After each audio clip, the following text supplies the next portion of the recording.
पाकिस्तान और अफगान तालिबान में इस्तांबुल मुज़ाकरात का दौर खत्म। मुज़ाकरात 10 घंटे से ज़ायद जारी रहे। सिफारती ज़राए के मुताबिक अफगान तालिबान रजीम किसी बात पर तहरीरी तौर पर इत्तफाक करने के लिए तैयार नहीं। मुज़ाकरात में रुकावट के बाद किसी भी मस्बत नतीजे की उम्मीदें इंतहाई मादूम। अफगान तालिबान रजीम पाकिस्तान के जायज़ तहफ़्फ़ुज़ात को समझती है। कंधार काबुल के लोग दहशतगर्द नेटवर्क की हिमायत छोड़ने के लिए तैयार नहीं। मुज़ाकरात के मेज़बान और सालिस भी पाकिस्तान के जायज़ सिक्योरिटी तहफ़्फ़ुज़ात समझते हैं। वज़ीर आज़म शहबाज शरीफ की सऊदी वली अहद मोहम्मद बिन सलमान से मुलाकात। फील्ड मार्शल आसिम मुनीर की भी शिरकत। मुलाकात सऊदी फ्यूचर इन्वेस्टमेंट कॉन्फ्रेंस की साइड लाइन पर हुई। सऊदी क़यादत के पाकिस्तान के लिए ताउन पर वज़ीर आज़म ने शुक्रिया अदा किया। वली अहद मोहम्मद बिन सलमान का पाकिस्तान से ताल्लुकात मज़ीद मजबूत बनाने का अज़्म। पाकिस्तान और सऊदी अरब के दरमियान आला सतह राबते जारी रखने पर इत्तफ़ाक़। दो तरफ़ा ताल्लुकात, सरमायाकारी और माशी ताउन पर तबादला ख्याल। तिजारत, सरमायाकारी, तवानाई और इंसानी वसाइल के शोबों में बढ़ते हुए ताउन पर बातचीत। नून लीग और पीपल्स पार्टी के रहनुमा आज़ाद कश्मीर में तहरीक एतमाद लाने पर मुत्तफ़िक़ हो गए। मीडिया से गुफ्तगू में नून लीग के रहनुमा एहसन इकबाल ने कहा कि आज़ाद कश्मीर का मौजूदा सेटअप अपनी जिम्मेदारियां पूरी करने में नाकाम रहा है, इसीलिए मुस्लिम लीग नून अपोजिशन में बैठकर अपना किरदार अदा करेगी। कमर जमा कायरा ने कहा कि वज़ीर आज़म अनवारुल हक के खिलाफ तहरीक के अदम एतमाद लाने का फैसला किया गया है। नून लीग और पीपल्स पार्टी इस अमल में एक साथ होंगी। राना सनाउल्लाह बोले, सदर मुमलिकत को फैसलों पर एतमाद में लिया गया है, नून लीगी हुकूमत इत्तेहाद का हिस्सा नहीं बनेगी। पीपी रहनुमा राजा परवेज अशरफ ने कहा कि वफाकी हुकूमत अपने मुआहदे पर पूरा उतरेगी। UI सरबरा मौलाना फजल रहमान से पीपी चेयरमैन बिलावल भुट्टो जरदारी की मुलाकात। कौमी और सियासी अमूर पर बातचीत, राबते जारी रखने पर इत्तफाक। बिलावल की मौलाना फजल रहमान को अपने घर आने की दावत मौलाना ने कबूल कर ली। कहा, बिलावल भुट्टो के साथ मुलाकात खैर सगाली थी, ये एजेंडा मीटिंग नहीं थी, किसी आईनी तरमीम पर बात नहीं हुई। मुझे अपोजिशन लीडर बनने में कोई दिलचस्पी है ना ऐसी बात हुई। पाक अफगान अमन मुज़ाकरात पर बोले, पाक अफगान कशीदगी दोनों ममालिक के लिए मुफीद नहीं, रवैये शिद्दत की तरफ जा रहे हैं। रवैयों में नरमी और लचक लाना होगी। मुल्की मफाद हमारी तरजीह है, हम मुल्की मफाद के पेश नज़र ही काम करेंगे। पाकिस्तान और जनूबी अफ्रीका के दरमियान 3 मैचेस पर मुश्तमिल T20 सीरीज का पहला टकरा आज रावलपिंडी में रात 8 बजे होगा। इससे कबल दोनों कप्तानों ने ट्रॉफी की रुनुमाई की। इस्लामाबाद में सलमान अली आगा और जनूबी अफ्रीका के कप्तान डोनोवन फेरेरा ने ट्रॉफी की तकरीब रुनुमाई में शिरकत की। कौमी T20 स्क्वाड की रावलपिंडी क्रिकेट स्टेडियम में 3 घंटे तक भरपूर प्रैक्टिस जारी। कोचेस की जेर निगरानी बैटिंग, बॉलिंग, फील्डिंग की मशकें। कौमी white ball head coach mic Hesson का कहना है कि बाबर आजम तीसरे नंबर पर बैटिंग करेंगे। उम्मीद है कि वो शानदार अंदाज में वापसी करेंगे। अस्सलाम वालेकुम, खुश आमदीद। भली करे आया है जी आया नू बखैर आगले वशत के दुनिया बोल है के साथ मैं हूँ फैसल करीम और मैं हूँ सादिया सैमसन। मेरी सुबह अच्छी थी, आई रियली होप आपकी सुबह भी अच्छी हो। फैसल, आपकी सुबह कैसी थी? एब्सोल्युटली अच्छी थी। अच्छा, तो फिर अच्छी है तो अच्छी सुबह का आगाज किसी अच्छी सोच से किया जाए। मैं भी यही सोच रहा था, तो फिर देर क्या किस बात की है, सुना दे फिर खुशखबरी जो है आपके तो पास। जनाब, मेरे पास खुशखबरी ये है कि पाकिस्तान का रहा है हमेशा से यही मौक़िफ़ कि एड नहीं, हमें ट्रेड करना है, मदद नहीं, हमें तिजारत की करनी है। और अब ये होने भी जा रहा है। पाकिस्तान और सऊदी अरब के ताल्लुकात में एक और अहम संगे मील वज़ीर आज़म शहबाज शरीफ सऊदी अरब के 3 रोज़ा दौरे पर रियाद पहुँच गए हैं, जहाँ वो फ्यूचर इन्वेस्टमेंट इनिशिएटिव में शिरकत कर रहे हैं। जी हाँ, इसका नाम है FII9, यानी बड़ा है स्टेज, बड़ा है मौका।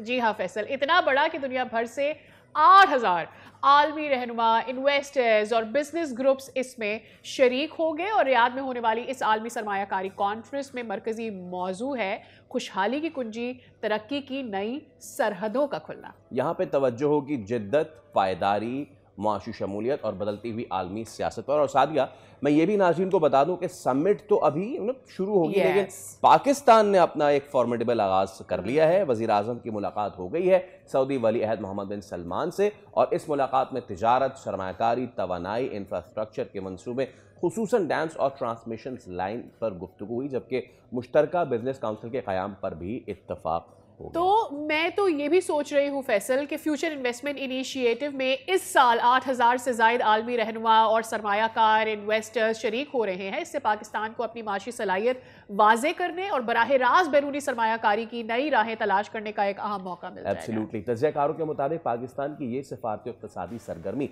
सऊदी अरब के विजन 2030 के अहदाफ से हम आहंग है, जिसके तहत सऊदी मईशत को तेल के इन्हिसार से आगे ले जाकर आलमी सरमाकारी का नया मरकज़ बनाने की कोशिश की जा रही है। और इस सब में पाकिस्तान कैसे भरपूर इस्तेफादा कर सकता है, इसी पे हम बात कर लेते हैं। चौधरी अकमल माहिर माशियात हमारे साथ मौजूद हैं। अस्सलाम वालेकुम चौधरी साहब, a very good morning and a very good morning to you. इस अच्छी खबर के साथ कैसे देख रहे हैं इस फ्यूचर इनिशिएटिव को?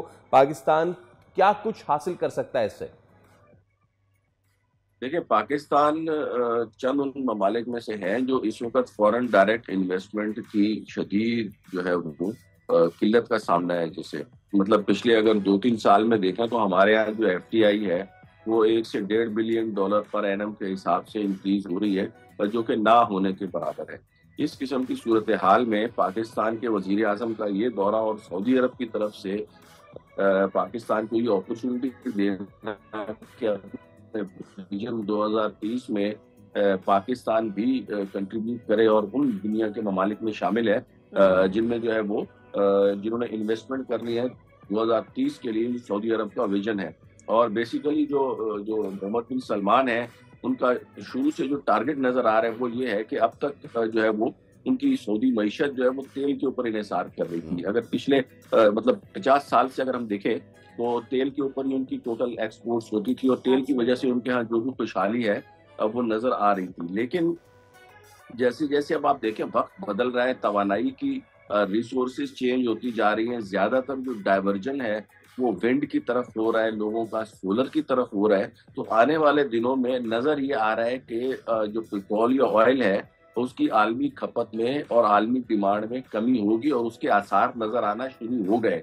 क्योंकि पिछले 1 साल से अगर आप देखें तो ऑयल की जो प्राइसेस इंटरनेशनल मार्केट है उसमें $60-65 के लगभग ही रही और अब तो बीच में पिछले चंद दिनों में तो 50s में आ गई थी, 58-57।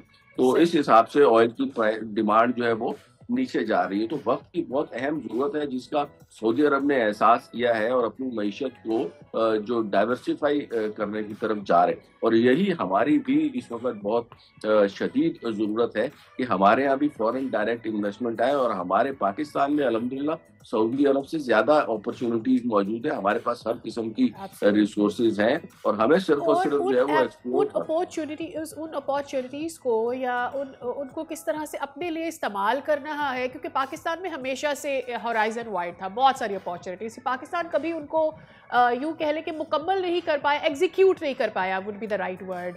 अब हम एक दफ़ा फिर से हमारे पुराने रिलेशंस है सऊदी अरब के साथ, ये कोई मज़ीद मजबूती की तरफ हम कहले जा रहे हैं, लेकिन we have these old relations. जब हम बात करते हैं पाकिस्तान में इंफ्रास्ट्रक्चर बेटर होने की, ट्रांसमिशन लाइंस की हम बात करते हैं, डैम्स की हम बात करते हैं, पाकिस्तान के लिए ये कितनी बड़ी कमिटमेंट है। क्योंकि CPEC के दौर में हमने देखा कि बैक एंड फोर्थ चीज़ें ऐसी हुई कि हमें लगा कि नहीं, हमें और ज़्यादा एग्जीक्यूशन की तरफ जाना चाहिए था। इसमें कोई शक नहीं है कि हमारे यहाँ पे रिसोर्सेज की यूटिलाइजेशन जो है ना वो बहुत कम है और उसमें किसी हद तक जो जिम्मेदारी है वो सारी की सारी हुकूमत के ऊपर हमें नहीं डालनी चाहिए। कुछ जिम्मेदारी हमारी भी है। हमारी यहाँ की जो बिजनेस कम्युनिटी है, हमारे यहाँ के जो फाइनेंशियल इंस्टीट्यूशन हैं, जो रेगुलेटरी बॉडीज हैं, उनका बड़ा इसमें किरदार रहा है। मैं आपको एक छोटी सी मिसाल दूँ। इस वक्त ICAP है, institute of chartered accountants of Pakistan, वो अपनी एक CFO कॉन्फ्रेंस कर रहे हैं, उसको दुबई में जाके कर रहे हैं। हालांकि होना ये चाहिए कि हमारे यहाँ जिस तरीके से इमर्जिंग इकोनॉमी है, इस तरह की कॉन्फ्रेंस कराची में, बुरबन में या स्कर्दू वगैरह में प्लान होनी चाहिए, जहाँ पे दुनिया के जो CFOs है वो हमारे यहाँ पे आए और देखें, उनके साथ कल्चरल हमारी जो एक्सचेंज है वो हो। उसके जरिए ही हमारी जो डेवलपमेंट है, जो रिसोर्सेज है, उनको अवेयरनेस क्रिएट होगी। हमारे यहाँ से उठते हैं लोग और जाके दुबईयों में प्रेस कॉन्फ्रेंस कर रहे हैं। तो हमें अपने कराची को, अपने पाकिस्तान को, अपने सिंध को जो है ना वो आगे लाने के लिए यहाँ पे कॉन्फ्रेंसेस इस तरह की मुनक्किद करना होगी। सारी की सारी जिम्मेदारी हुकूमत वक्त पे डाल देना कि हुकूमत नहीं कर रही, हुकूमत वो नहीं कर रही, तो प्राइवेट सेक्टर भी तो अपनी जिम्मेदारी पूरी करे ना। ये जो जिन इंस्टीट्यूशंस का मैंने नाम लिया, ये भी तो अपनी जिम्मेदारी पूरी करे। वहाँ पे मेड इन पाकिस्तान को जब तक हम प्रमोट नहीं करेंगे जब तक आपको सदर की जैनब मार्केट में फॉरेनर्स शॉपिंग करते हुए नजर नहीं आएंगे, जब तक आपको इस यस। करतूत गिलगित बल्तिस्तान में जो फॉरेनर्स हैं वो पाकिस्तानियों से ज्यादा नहीं होंगे, और चौधरी इस साहब, वजह से आप भूल जाएं कि वी कोई वर फर्क देयर, मतलब अब आज से कोई 10 साल पहले ही हम चले जाए, इसी जैनब मार्केट में आपको फॉरेनर नजर आते थे, इसी सदर में आपको फॉरेनर नजर आते थे, बट देन हमारी एक्सपोर्ट्स कम भी तो हुई है ना, वी हैव सीन दैट फिर हैपनिंग। उसको 40 साल पहले चलाए ना तो फिर तो बहुत ही थे। अच्छा, इसमें एक चीज़ और है चौधरी साहब, वो मैं आपसे पूछना चाह रहा था नाउ। अब स्पेसिफिकली अगर सऊदीया और पाकिस्तान के बायलैटरल इकोनॉमिक टाइज की बात करें, सऊदीया ऑयल से अब प्लस उसमें पिलग्रिमेज भी डाल लें, एंड देन जब उसने देखा कि ये वाले मामला थोड़े से कम हो रहे हैं तो अब फिर उन्होंने उसको टूरिज़्म की तरफ जो है वो शिफ्ट करने की कोशिश की, नियोम सिटी बनाया एंड ऑल दैट, बट मेरे ख्याल से इतना ज़्यादा वो केटर नहीं कर सकता। तो पाकिस्तान के पास क्या है सऊदीया को ऑफर करने के लिए? मिनरल्स हैं एंड ऑल दैट, क्या है पाकिस्तान के पास जो सऊदीया देखे, जो अपनी चौथी जो एक ब्लैंकेट है उसको बोले कि हाँ ये वाली चीज़ है तो पाकिस्तान मेरी इसमें इकोनॉमिकली मदद कर सकता है, and then what can Pakistan gain from there? देखिए, दोनों मुल्कों की अगर बायलैटरल टाइज की बात की जाए तो अभी तक तो वन वे ऑपरेशन ही रहा है। मतलब हमारी जो जो इंपोर्ट्स हैं ऑयल और उससे रिलेटेड जो है वो सऊदी अरब से वही ज्यादा है। पाकिस्तान से जो सऊदी अरब को एक्सपोर्ट्स हैं वो ना होने के बराबर है। तो इसमें जो है ना वो हमें जो है वो इजाफा करने की बेहद जरूरत है। उसमें सबसे जो बुनियादी चीज है इस वक्त, अगर मैं एक चीज हमारे जो अक्सर इकोनॉमिस्ट भूल जाते हैं ना, वो ये है कि हमारे यहाँ जो एक्सपोर्ट्स की जब हम बात करते हैं तो हम सिर्फ गुड्स एंड सर्विसेज को काउंट करते हैं।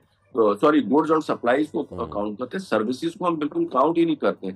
इस वक्त सही। अगर इंडिया की जो एक्सपोर्ट्स है टोटल 800 बिलियन है तो उसमें से 50% सर्विसेज हैं। तो हमारे यहाँ पे नौजवान हमारा एक बहुत बड़ा असासा है और हमारी सर्विसेज की एक्सपोर्ट्स ना होने के बराबर है। तो हमारे यहाँ से उन आईटी के जो सर्विसेज की लेवल्स प्रोफेशनल्स क्या हैं, है, उन सर्विसेज में हम क्या स्किल सेट, जो तब जितना हम स्किल सेट दे रहे हैं वो बहुत कम है, हम लेबर दे रहे होते हैं, वी आर नॉट नहीं एक्चुअली सेंडिंग द नहीं expertise from here. Yes.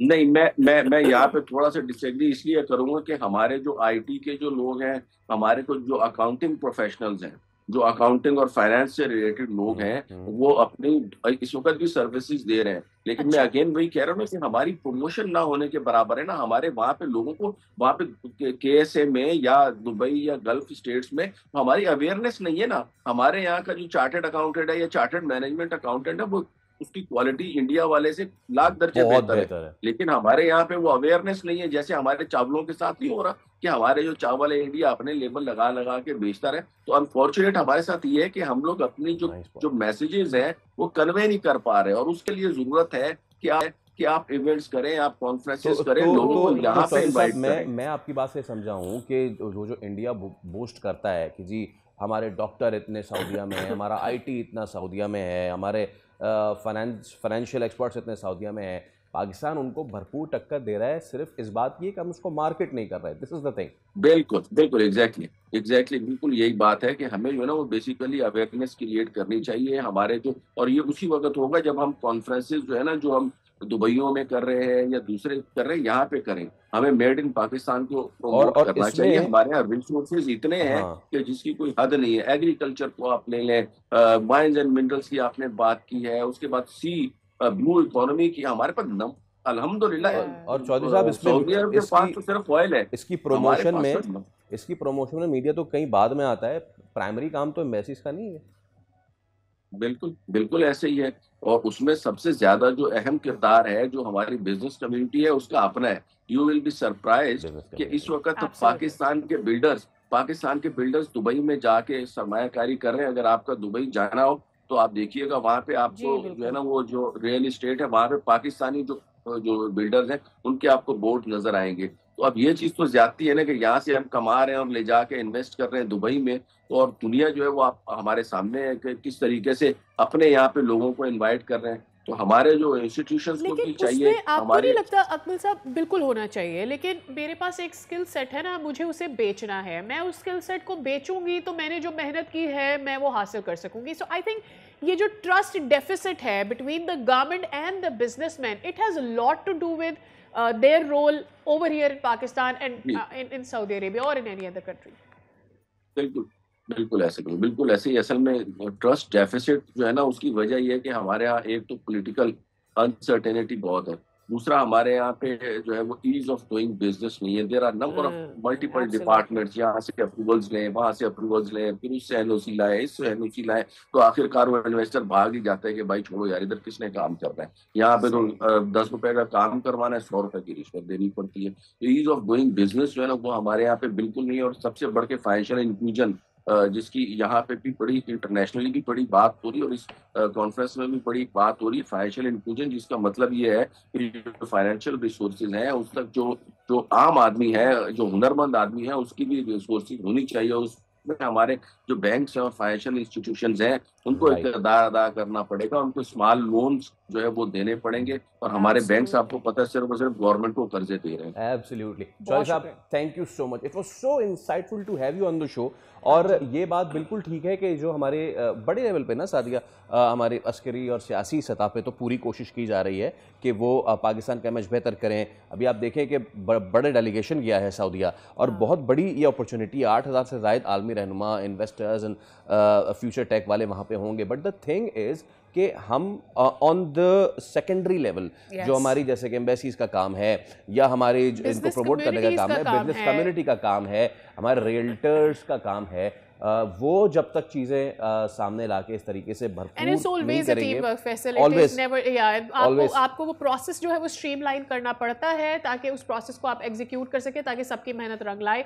With that, what do we have Faisal next on the plate for us? मतलब क्या खबरें आ रही हैं अबाउट अक्रॉस द बॉर्डर के डायलॉग्स के हवाले से अगर हम बात करें? टीम वर्क की आपने बात की, खित्ते में टीम वर्क बड़ा जरूरी है। मैं हमेशा सोचता हूँ सादिया, वर्ल्ड वॉर 1 और वर्ल्ड वॉर 2 के बाद यूरोपियन खित्ते ने ये देख लिया कि जंग मसले का हल नहीं है, साहिल लुधियानवी के मुताबिक जंग मसलों का हल नहीं है, तो इसलिए अब सब मिल बांट के हंसी खुशी रहते हैं। एक्चुअली हम नहीं मान रहे ये बात। मैं एक बात समझाऊं आपको, जो उन्होंने ये सीखा, उन्होंने ये बोला, उन्होंने ये सीखा कि अपने खित्ते में अमन कितना जरूरी है।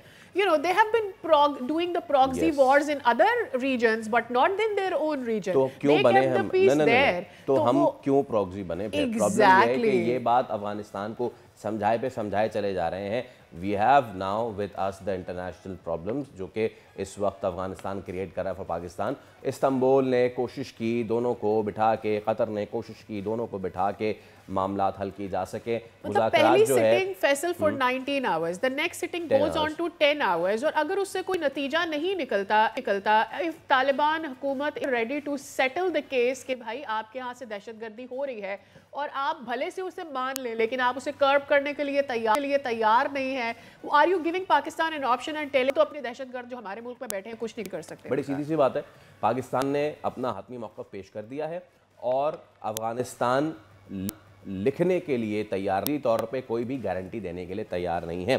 तो इस सब पे बात कर लेते हैं। ब्रिगेडियर रिटायर्ड अहमद सईद मिन्हास हमारे साथ मौजूद हैं। अस्सलाम वालेकुम ब्रिगेडियर साहब, a very good morning to you, it's a pleasure having you on the show. So what is Afghanistan thinking? क्या सोच रहा है? मिलिटरली भी, अच्छा मिलिटरली वो क्या ही सोचेंगे, they are more into the guerrilla warfare, but अब जरा डिप्लोमेटिकली भी आप इस करंट कंटेम्प्रेरी वर्ल्ड में इस तरीके से नहीं जी सकते कि आप बॉर्डर पे हल्की फुल्की छेड़छाड़ स्कर्मिश कर दें, वहां से थोड़ा बहुत अचीव कर दें, किसी के पिट्ठू बन जाएं और दूसरे मुल्क पे हमला करते रहे। What is Afghanistan thinking right now? जी बिल्कुल, देखिए पाकिस्तान और अफगानिस्तान की सिचुएशन है खासी इवॉल्विंग इस वक्त, और 24 अक्टूबर से लेकर 27 अक्टूबर तक पाकिस्तान वांटेड के कंस्ट्रक्टिव एंगेजमेंट हो, एक ऐसे डायलॉग हो कि जिसमें मुस्तकिल हल निकाला जा सके जो कि वेरीफाइबल हो, जिसमें कि टेररिज्म पाकिस्तान में होने वाले हमारे ट्रुप्स के खिलाफ, या फॉर दैट मैटर हमारी जो लोग क्वाटा में रहते हैं नॉर्थ वेस्टर्न और साउथ वेस्टर्न के अंदर, उनको प्रोटेक्ट किया जाए।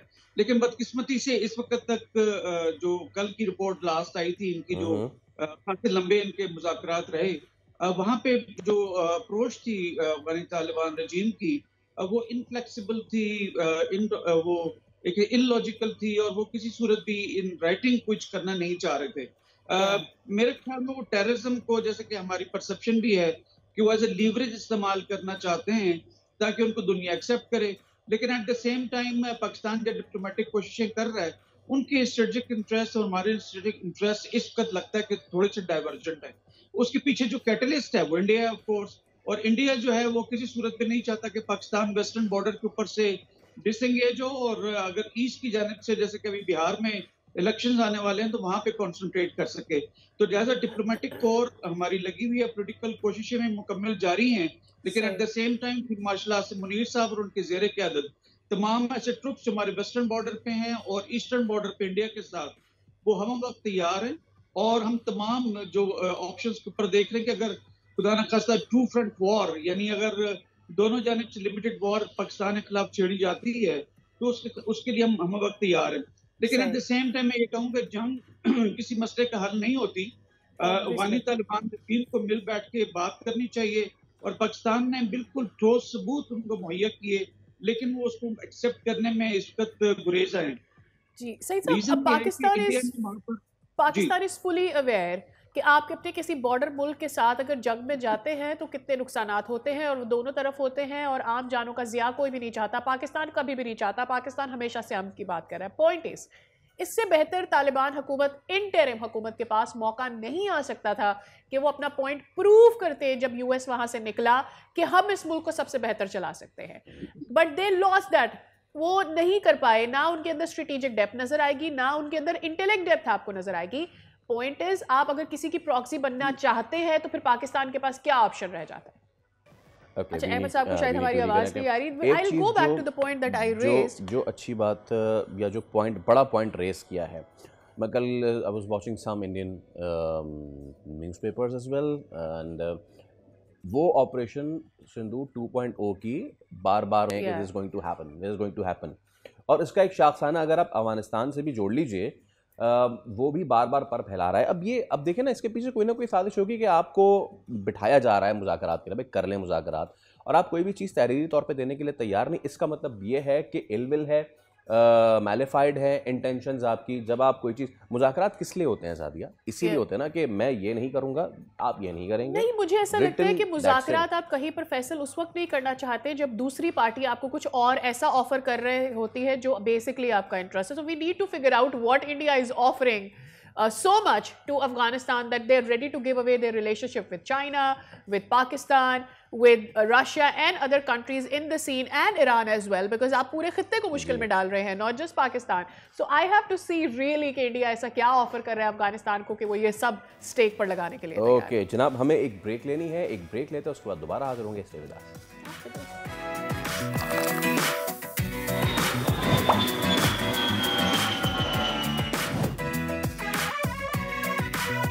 Welcome back. ब्रेक पर जाने से पहले हमारी बात हो रही थी कि अफगानिस्तान को पूरा मौका मिला ना सिर्फ डायलॉग के जरिए, इससे पहले पाकिस्तान भी बार बार उससे बात करता रहा कि आप अपने खित्ते की दहशतगर्दी जो है उसे ख़त्म करें, अपने मुल्क की दहशतगर्दी ख़त्म करें ताकि हम खित्ते में पीस और अमन कायम कर सके। उस मौके को तो उन्होंने ज़ाया किया ही किया, लेकिन एट द सेम टाइम जब आप यूएस निकल जाने के बाद आपको एक बेहतरीन मौका मिला, आप प्रूव कर सकते थे कि जी इस मुल्क को हमसे बेहतर, यानी तालिबान हुकूमत से बेहतर कोई नहीं चला सकता। भले से जितनी बार यूएस या कोई और कंट्री यहाँ पर आकर हमें अटैक करे, हम जानते हैं हमारे लोगों की नीड क्या है, लेकिन इस पॉइंट को भी उन्होंने लूज़ किया और एक दफ़ा फिर से उनको किसी की प्रॉक्सी बनना है क्योंकि खुद मुल्क नहीं चला सकते। सादिया, उनको ये जो आप बात कर रही हैं, उनके नज़दीक ये मौका है भी या नहीं, या वो कभी भी सिंसियर थे भी या नहीं? मैं किस लिए कह रहा हूँ, हाँ। कल भी इस चीज़ का जिक्र किया कि उनके एक वज़ीर हैं और वो वहाँ पे बयान देते हैं कि हम तो इस ड्यूरेंट लाइन को नहीं मानते और पाकिस्तान जो है, हमारा जो फैलाव है अफ़गानिस्तान का, वो तो अटक के पुल तक है। तो जब आप इस तरीके की सोच रखेंगे तो आगे आप क्या ही कर लेंगे। प्लस ये कि ये भी देखना पड़ेगा, आप पहले अपना मुल्क तो चला लेना, जी, फिर आप एक्सपैंड करने की बात नहीं करें। इसमें अब एक चीज़ ये भी है सादिया, क्योंकि कुछ खबरें ऐसे भी गर्म हैं कि एक मरतबा फिर वहाँ पे ओपीएम वाले मामला जो हैं वो शुरू होने वाले हैं। एंड खुदा ना खास्ता अगर वो शुरू होते हैं तो क्या एक और ओपीएम वॉर शुरू होने वाली है। Ahmed Saeed Minaz have joined us again. Sir again आपका बहुत शुक्रिया। ओके, तो मैं आपसे ये पूछ रहा था अहमद साहब कि ये सादिया कह रही थी कि अपॉर्चुनिटी थी और अफगानिस्तान को कर लेना चाहिए था, उन्होंने इसको नहीं माना और उन्होंने जो है वो प्रॉक्सी बनना ही बेहतर समझा। क्या खबरें हैं, इंडिया सिंधु 2.0 के लिए अपनी जो है वो जो जंग आलूद तलवारें हैं उनको दोबारा से कंद तलवारें हैं उनकी, वो कोशिश कर रहा है कि शार्पन करें और वो फिर अफगानिस्तान के थ्रू यहाँ से कुछ कराए, वो यहाँ से कुछ कराए, भले से उनके पीछे उनके मकासद, उनके इलेक्शंस हो और उनके ज़ख्म जो चाटती हुई फ़ौज हो उसको दोबारा से कोई प्राइड वाला मोमेंट दे सकें। जो इस वक्त सिचुएशन चल रही है, ट्रम्प मुल्क जाके यहाँ सुलह वहाँ सुलह, तुम सुलह ये सुलह वो सुलह कर रहे हैं, इस सारे सिचुएशन में ईजी होगा ये वाला काम करना? देखिए जी, 2021 में अमेरिकन यहाँ से निकले थे जो काबुल में और पाकिस्तान में, और बहुत खुशियां मनाई गई थी कि अब अफगानिस्तान भी तरक्की करेगा पाकिस्तान के साथ मिलकर, और रेफ्यूजीज भी वापस जाएंगे और दोनों ब्रदर्स मिलकर जो है वो एक इम्प्रेशन बनाएंगे दुनिया में और पॉलिटिक्स के अंदर और इस मुस्लिम उम्मा के अंदर। लेकिन बदकिस्मती से जो वहाँ पे तालिबानी रिजीम है उनकी रेट उस तरह से स्टैब्लिश ना हुई, उन्होंने कुछ साख्ता शरीयत वहाँ पे नाफिज की और अपनी पब्लिक को खिलाफ अपने किया, और कैपिटल पनिशमेंट भी इस तरह की देते हैं कि किसी को फांसी देकर कोई भी इस तरह के जो जुर्म होता है तो उसको क्रेनों पे लटका के पूरे शहर में फिराया जाता है। तो इस तरह की अगर आप हरकतें करेंगे और औरतों के हकूक हो गए, आपके मीडिया के हकूक हो गए, दीगर इस तरह बच्चों की तालीम के ऊपर, ये तमाम चीजों ने दुनिया को मजबूर किया कि उनको एक्सेप्ट ना करें।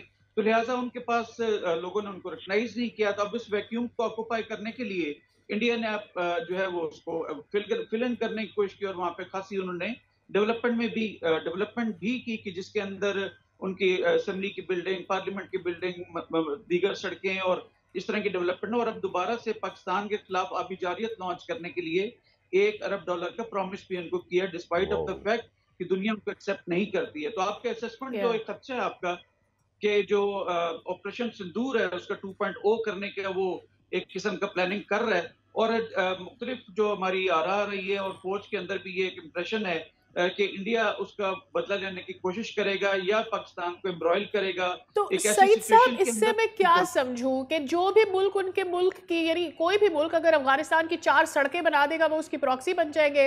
आई mean, is there somebody to stop them? We have dealt a lot, मतलब उनकी वजह से, and we are not ready to go forth with that. जी बिल्कुल, ये इंतहाई बदकिस्मती की बात कि 45 साल से हमने उनके मेहमान नवाजी की, हमने यहाँ पे उनको तमाम ट्रेड की सहूलतें दी, यूएसएसआर से उनको बचाया, अमेरिकन को यहाँ से निकालने में जो पोलिटिकल और हमारा डिप्लोमेटिक किरदार है, तमाम चीजों का एहसान जो है उन्होंने शर्त की सूरत में हमारे साथ किया। तो लिहाजा अब उन्होंने जब प्रॉक्सी बनने की कोशिश की है या उन्होंने ऑप्शन की है, तो मैं समझता हूँ कि वहाँ की आवाम जो कि इंतहाई गयूर है और मुख्तलिफ सुपर पावर्स के साथ उन्होंने बड़ा लड़ा, उन्होंने अपने आप को एज किराए के सोल्जर्स के तौर पर पेश किया, जो कि मैं नहीं समझता कि वहां पर अवाम में इसकी पॉपुलैरिटी होगी इस डिसीजन की। और यही वजह है कि इनकी जो एक रिट है गवर्नमेंट की, तालिबानी रिजीम की, वो उस तरह से नहीं है। तो लिहाजा अपनी रिट को एस्टैब्लिश करने के लिए या क्या इस डायलॉग के होराइजन को बड़ा किया जा सकता है फिर with more countries into it, with more investment into Afghanistan, any way like that? जी बिल्कुल, देखें अभी इस वक्त कतर और तुर्की ने तो जरूर अपने आप को पेश किया कि आप मिल बैठे हैं, और अच्छी कोशिश है। बदकिस्मती से दो हमसाया मुल्क को खुद इस चीज को डील कर लेना चाहिए था, लेकिन जो उनके फॉरेन मिनिस्टर है मुत्तकी साहब, वो जब जयशंकर से जब हाथ मिलाया तो पाकिस्तान ने भी टफ स्टांस दी, और स्पेशली जब उन्होंने डैम्स की बात की, दरियाए इसके ऊपर, कुन्नड़ के ऊपर और दरियाए काबुल के ऊपर। तो लिहाजा इन तमाम चीजों को देखते हुए कतर जो हमेशा से नेगोशिएशंस में अपने आप को प्लेटफॉर्म मुहैया करते, उन्होंने उसको हमने एक्सेप्ट भी किया। फिर तुर्की ने फर्दर नेगोशिएशंस की बात की। अब मैं समझता हूँ कि तीसरा मुल्क इसमें सऊदी अरब भी हो सकता है, अगर वो गारंटी दें तो तब जाकर मैं समझता हूँ कि एक ऐसा मैकेनिज्म साबित हो सकेगा, या ऐसा एक एंटी टेररिज्म एक मैकेनिज्म स्टैब्लिश हो सकेगा जो पाकिस्तान की डिमांड है कि वेरीफाइबल भी हो, जिसकी तफ्तीश की जा सके कि अगर पाकिस्तान में अगर कोई कहता है कि दरअंदाजी हुई है तो उसको रोकें। तो पाकिस्तान का तो सिंगल पॉइंट एजेंडा है कि आप टेररिज्म को रोकें और वहां पे जितने इनके ठिकाने हैं उसको खत्म करें वहां पर। जबकि ऑन द अदर साइड वानियों का मुतालबा ये है कि ठीक है हम टेररिज्म को हम देखते हैं लेकिन उसके ऊपर कोई ठोस पोजीशन नहीं लेते। सेकंड, वो अपनी सोवरेनिटी की बात करते हैं, और पाकिस्तान ने कभी उनकी सोवरेनिटी के साथ जो है छेड़छाड़ नहीं की, बल्कि सिर्फ अपना कंसर्न लॉन्च किया कि आप इंडिया के साथ ना करें। और थर्ड, उनका एजेंडा आइटम ये था कि हमारे जो रेफ्यूजीज हैं उनको भी ना भेजें वापस, और उसी के साथ मुलेका ये कि हमारी ट्रेड को भी जारी रखें।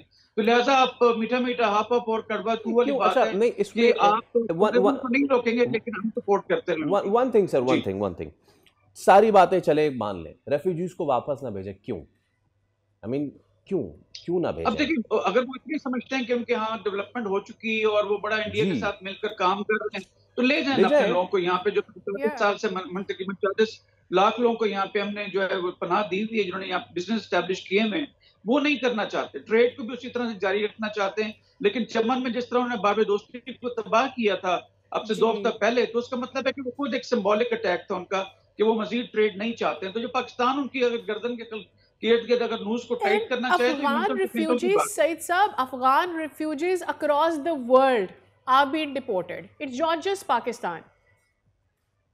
बिल्कुल ऐसी है। इवन ईरान ने वापस करने की बात की है, अमेरिका से उनको निकाला जा रहा है। तो अब वो बेसिकली अपनी अगर हरकतों को ठीक नहीं करेंगे और ग्लोबल जो नॉर्म्स हैं उनके साथ वो चलने को एक्सेप्ट नहीं करते हैं, तो फिर उनका ऐसे ही हाल होगा। तो यही वजह है कि वहां पर उनकी रिट मौजूद नहीं है और लोगों में सख्त अनपॉपुलर हैं। और उसी अनपॉपुलरिटी को देखते हुए और अपनी रजीम के उस पर गिरता देखते हुए या उसकी तरफ बढ़ते हुए जो उसको बचाने के लिए वो वॉर के ऑप्शन के ऊपर जाना चाहते हैं। ये वैसी है जैसे मोदी इलेक्शंस में पाकिस्तान के खिलाफ फर्जर सही करता है और यहाँ पे कोई फॉल्स फ्लैग करता है। ये बिल्कुल वैसी प्ले बुक है जैसे नेतन्याहू, उसकी पॉपुलैरिटी इवन राइटिस्ट जो वहां पर यहूदी हैं उसमें मौजूद नहीं है। तो गजा में लड़ाई चाहता है, अगर लड़ाई होगी तो उनका इक़्तिदार रहेगा। सेम जो तालिबान है वो भी उसी रविश के ऊपर चल पड़े हैं। तो लिहाजा पाकिस्तान मैं समझता हूँ कि उनको एक बार बार मौके दे रहा है कि खुदारा इसको चीजों को देखें, टेररिज्म को रोकें, इंडिया की जाके गोद में मत बैठें और पाकिस्तान और अफगानिस्तान मिलकर अपने लोगों की तरक्की की तरफ जो है कदम बढ़ा सकें। अगर जिनके पास लीगल डॉक्यूमेंट है वो पाकिस्तान में रहना चाहते हैं तो बिल्कुल रहें, लेकिन ऐसा नहीं हो सकता कि आप हमारे पास हमारे ऊपर टेररिज्म हरकतें भी करें, अटैक भी करें, उनसे मिलने वाले वही Pakistan can also not allow you to have a legal document and then do terrorism or criminal activities in Pakistan. बहुत शुक्रिया सईद साहब, it was wonderful and very insightful to have you on the show. Okay जनाब, अब ज़रा एक international मामले की जानिब भी नजर दें। जंगबंदी माहदे के बावजूद इसराइल के सर पे है जंगी जुनून सवार और इसराइल का जो आर्मी चीफ है फ़लस्तीनी मज़ाहमती तंजीम के ख़िलाफ़ जंग ख़त्म ना करने का ऐलान भी कर चुका है। इसराइली फ़ौज का सरबराह है लेफ्टिनेंट जनरल अयाल ज़मीर, उसने कहा है कि गज़ा में हमास के ख़िलाफ़ जंग उस वक्त तक ख़त्म नहीं होगी जब तक आखिरी मग़वी की लाश वापस नहीं मिल जाती। बिल्कुल, एक तरफ तो इसराइली फ़ौज के मज़ालिम और जंग बंदी की खिलाफ वर्जियाँ की जा रही हैं, ऑन द अदर हैंड फ़लस्तीनी कैदियों की एक सोसाइटी ने ये इंकशाफ किया है कि इसराइली जेलों में इस वक्त भी 49 फ़लस्तीनी ख़ातीन कैद हैं, जिनमें 2 कम उम्र लड़कियां और 1 गज़ा की खातून शामिल है। और रिपोर्ट ये भी बता रही है कि 7 अक्टूबर 2023 से इसराइल की गज़ा में जो जहरियत जारी है उसके बाद से ख़ातीन कैदियों के साथ जुल्म और ज़्यादती में तशवीशनाक इजाफा हुआ है। उन्हें जिस्मानी और जहनी तशद्दुद, खुराक की कमी, तिब्बी सहूलियात की महरूमी और जिनसी हिरासानी का भी सामना करना पड़ता है। एब्सोल्युटली। अच्छा, अब ज़रा इन सारी सिचुएशन पे बात कर लेते हैं। हमारे साथ मौजूद हैं माहिर बैनुल-अक़वामी उमूर सैयद मोहम्मद अली साहब। सुबह खैर अली साहब, बहुत शुक्रिया आपके वक्त के लिए। As we are talking to you right now, एक और बम्बार्डमेंट हो रही है इसराइल की तरफ से। सो ये तो एक अब डरावना ख्वाब ही बन गया है ये जो फ्रेजाइल मुआहदा है। बाय द वे हारेट्स इसको लिखता ही यूएस लेड फ्रेजाइल पैक्ट है। जब इसराइल की जो इंटेलिजेंसिया है वो इस मुआहदे को ही यूएस लेड फ्रेजाइल कह रही है, तो फिर उनके लिए इसको बार बार तोड़ना, लगातार तोड़ना कोई बड़ी बात नहीं है, कोई अचंभे की बात नहीं। अली साहब जी, मैं आपसे मुत्तफिक हूँ। देखिए, ये जो मुआहदा है या अमन का मंसूबा था ट्रंप साहब का, इसका बुनियादी मकसद जंगबंदी था। इसका मकसद जो है मसले फ़लस्तीन का कोई देरपा आलमी क़वानीन और अक़वाम मुत्तहिदा की करारदादों के मुताबिक कोई फ़ैसला कुन हल नहीं था। तो हमें हकीकत पसंदाना अंदाज में इसको देखना चाहिए। इसलिए वो तमाम मुल्क, इसमें पाकिस्तान भी शामिल है, जिन्होंने पूरी अपनी कोशिश की कि इस मंसूबे पे अमल किया जाए, जंगबंदी को देरपा बनाया जाए। मैं समझता हूँ वो एक बड़ी खुशाइंद और मुखलिसाना कोशिश थी। लेकिन ये बात हकीकत है कि जो सबसे बड़ा इशू है वो यही है कि क्या इसराइल को अमेरिका या दुनिया का कोई भी इदारा या मुल्क मज़ीद जारियत से बाज रख सकता है या नहीं। तो अभी तक इसके इम्कानात काफ़ी अनफॉर्चुनेटली कम नज़र आते हैं। उनकी जारियत उसी तरह जारी है, बमबारी उसी तरह जारी है।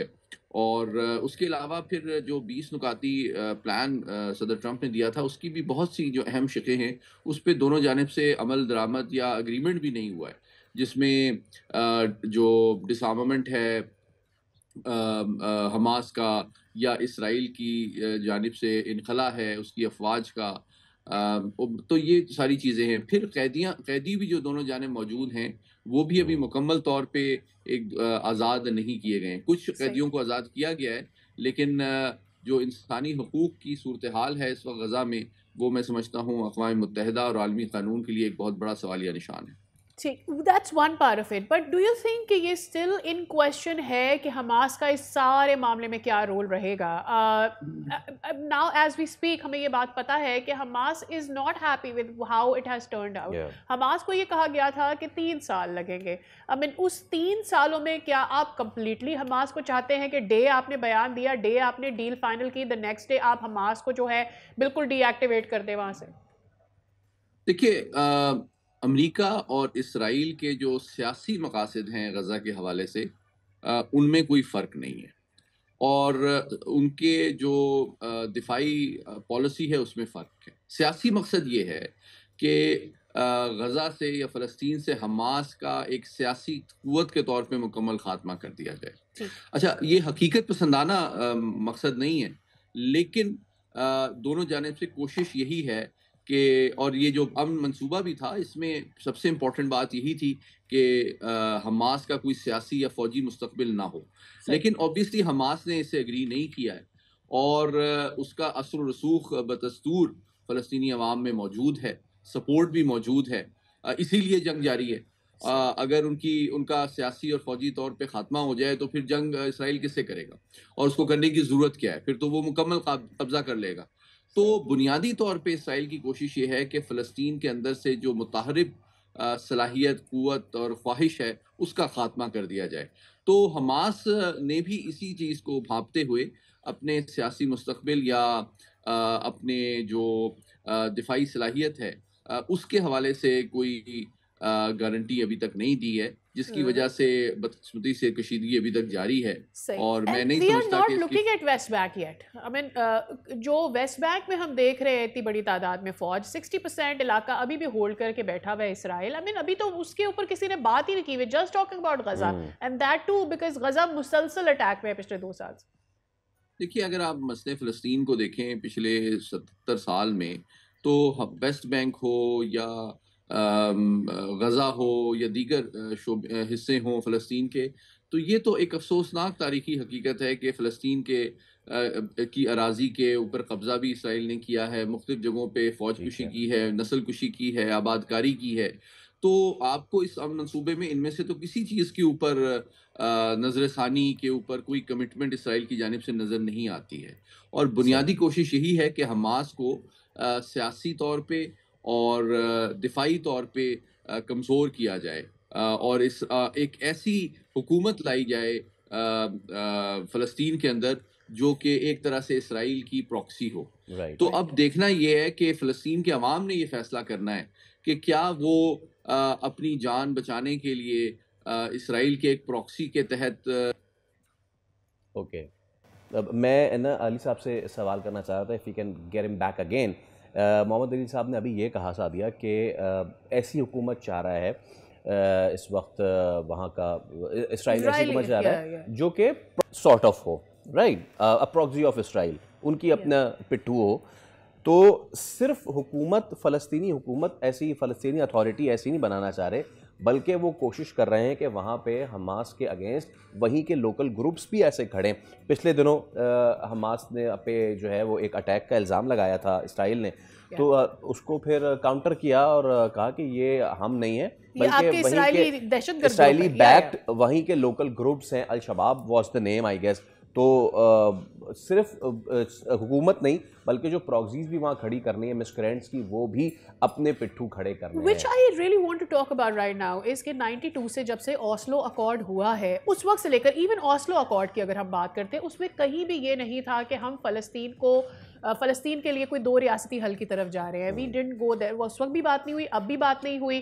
तो हम तो उस तरफ फ़लस्तीन की आज़ादी, फ़लस्तीन के हकूक़, फ़लस्तीन के अवाम के हकूक़ की तरफ अभी तक नहीं जा गए हैं। And seize fire doesn't actually mean कि वहाँ के लोगों को मुकम्मल मिल पाएगा। अच्छा, पता है क्या सादिया, बात यह है कि जब भी इस तरह की स्कर्मिश होती है, जंग की जो एक वॉर क्राई होती है ना, वो बड़ी खौफनाक होती है लोगों के लिए, बहुत ख़राब होती है वॉर क्राई। और अब जो वॉर टेक्नोलॉजीज़ हैं वो इतनी ज़्यादा आगे जा चुकी हैं। हमने intercontinental missiles, you know, country to country, then continent to continent missiles का तो सुना था, लेकिन अब रूस ने एक और तरीके का मिसाइल जो है वो लॉन्च एब्सोल्युटली, कर दिया जिसको है। वो अनलिमिटेड रेंज की बात कर रहा है, न्यूक्लियर पावर्ड क्रूज मिसाइल जिसकी अनलिमिटेड रेंज है बकौल Russia. What do you mean by unlimited range? Unlimited range का मतलब ये हुआ कि फॉर एग्जांपल आपने उसे किसी न्यूक्लियर रिएक्टर से एक्टिवेट किया और फिर आपने ये डिसाइड किया कि आप क्या रेंज तय करना चाहते हैं, आप कितनी दूर का उसको मार देना चाहते हैं। So you are going to use it sort of a drone in a way, but the missile is going to be वो होगा अपनी जगह से स्टार्ट होगा और आप उसे इन द वे रिकॉर्ड कर सकते हैं, लैंड करवा सकते हैं जहां आपने मिसाइल को छुड़वाना है। और अब इसमें अब सिचुएशन ये है कि परेशान कौन हुआ? Donald Trump. अमेरिकी सदर ट्रंप ने ऐसे में एयरफोर्स 1 से खिताब किया अपने वीडियो पैगाम में और पुतिन को खबरदार किया कि पुतिन की तवज्जो यूक्रेन तनाज़े को ख़त्म करने पर होनी चाहिए, ना कि नए मिसाइल तजर्बात पे। ये बयान रूस की जानिब से होने वाले इस न्यूक्लियर पावर्ड मिसाइल के हवाले से है, जिसे जो है नेटो की इस्तिलाह में स्काई फॉल कहा जा रहा है। बिल्कुल, तो डोनाल्ड ट्रंप की परेशानी को आई थिंक हमें सुन लेना चाहिए कि how he said what he said. तो सादिया, वो जो हम बात कर रहे थे ना कि इसका मतलब क्या अनलिमिटेड रेंज, तो मैं बता दूं नाजरीन को, ये मिसाइल न्यूक्लियर पावर्ड 15 घंटे फिजा में ये रहा जिसका एक्सपेरिमेंट हुआ और 14,000 किलोमीटर का फासला तय किया। यानी जब तक इसमें जौहरी ईंधन है यस, तब तक वो चलता रहेगा और कोई रोक नहीं सकता है इसको। या बिकॉज आप इसे रेडार पे क्या कैप्चर कर सकते हैं, द न्यूज़ इज आप नहीं कर सकते हैं, आप इसे डिटेक्ट नहीं कर सकते हैं। तो अगर ऐसा है तो फिर दूसरे मुल्कों के लिए कितना बड़ा खतरा है, खासतौर पे यूएसए का इस पर जो पॉइंट ऑफ व्यू आया है। डोनाल्ड ट्रंप ये जो बात कर रहे हैं वो ये कह रहे हैं कि हम अमन की बात कर रहे हैं और रशिया जंग की बात कर रहा है। ये है वो बड़ा खतरा जो इस वक्त डोनाल्ड ट्रंप रेस कर रहे हैं। एब्सोल्युटली। चलिए अब ज़रा आगे बढ़ते हैं और आगे बढ़ने से पहले हम एक छोटी सी ब्रेक लेते हैं, छोटा सा breather, but we are not going anywhere. दोबारा वापस आएंगे आफ्टर दिस ब्रेक।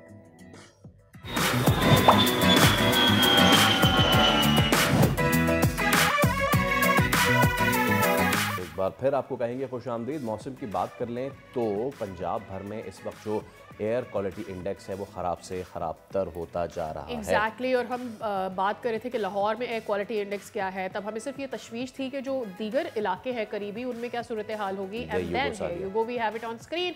इस वक्त Faisalabad is on the top with AQI सबसे ज़्यादा, air quality index is 196 and so on, आगे वो बढ़ता ही। नहीं, फैसलाबाद में air quality index is 600 plus and then Multan में 479, लाहौर में 340।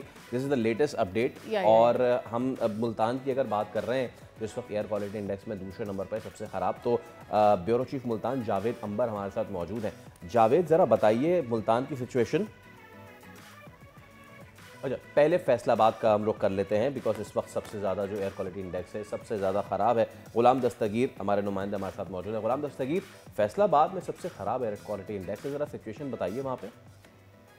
जी बिल्कुल, फैसलाबाद के शहरी और जो नवाही इलाके हैं, दही इलाके हैं, वो सुबह सवेरे के औकात में और शाम के औकात में शदीद स्मोक की लपेट में आ रहे हैं। अगर फैसलाबाद शहर की बात करें तो फैसलाबाद शहर में हद निगाह जो है बहुत ज़्यादा कम हो जाती है। सुबह सवेरे और शाम के औकात में स्मोक जो है वो हर तरफ छाई होती है, जिसकी वजह से 300 से 400 मीटर तक हद निगाह जो है पहुँच जाती है। जबकि जो देहाती इलाके हैं वहाँ पर तो हद निगाह जो है तकरीबन 50 से 100 मीटर जो है उस हवाले से वो भी शिकायत आई है। स्मोक हर तरफ होने की वजह से शहरियों को बहुत ज़्यादा मुश्किलात है, शहरियों को सफ़र करने में मुश्किलात रहती हैं। तो यही वजह है कि जो तिबी माहिरीन हैं उनकी जानब से शहरियों को मास्क लगाने, एहतियाती तदाबीर अपनाने और इसके साथ साथ परहेज़ करने के हवाले से तदाबीर जो हैं वो मैसेज दिए जा रहे हैं, बार बार उनको तदाबीर बताई जा रही हैं।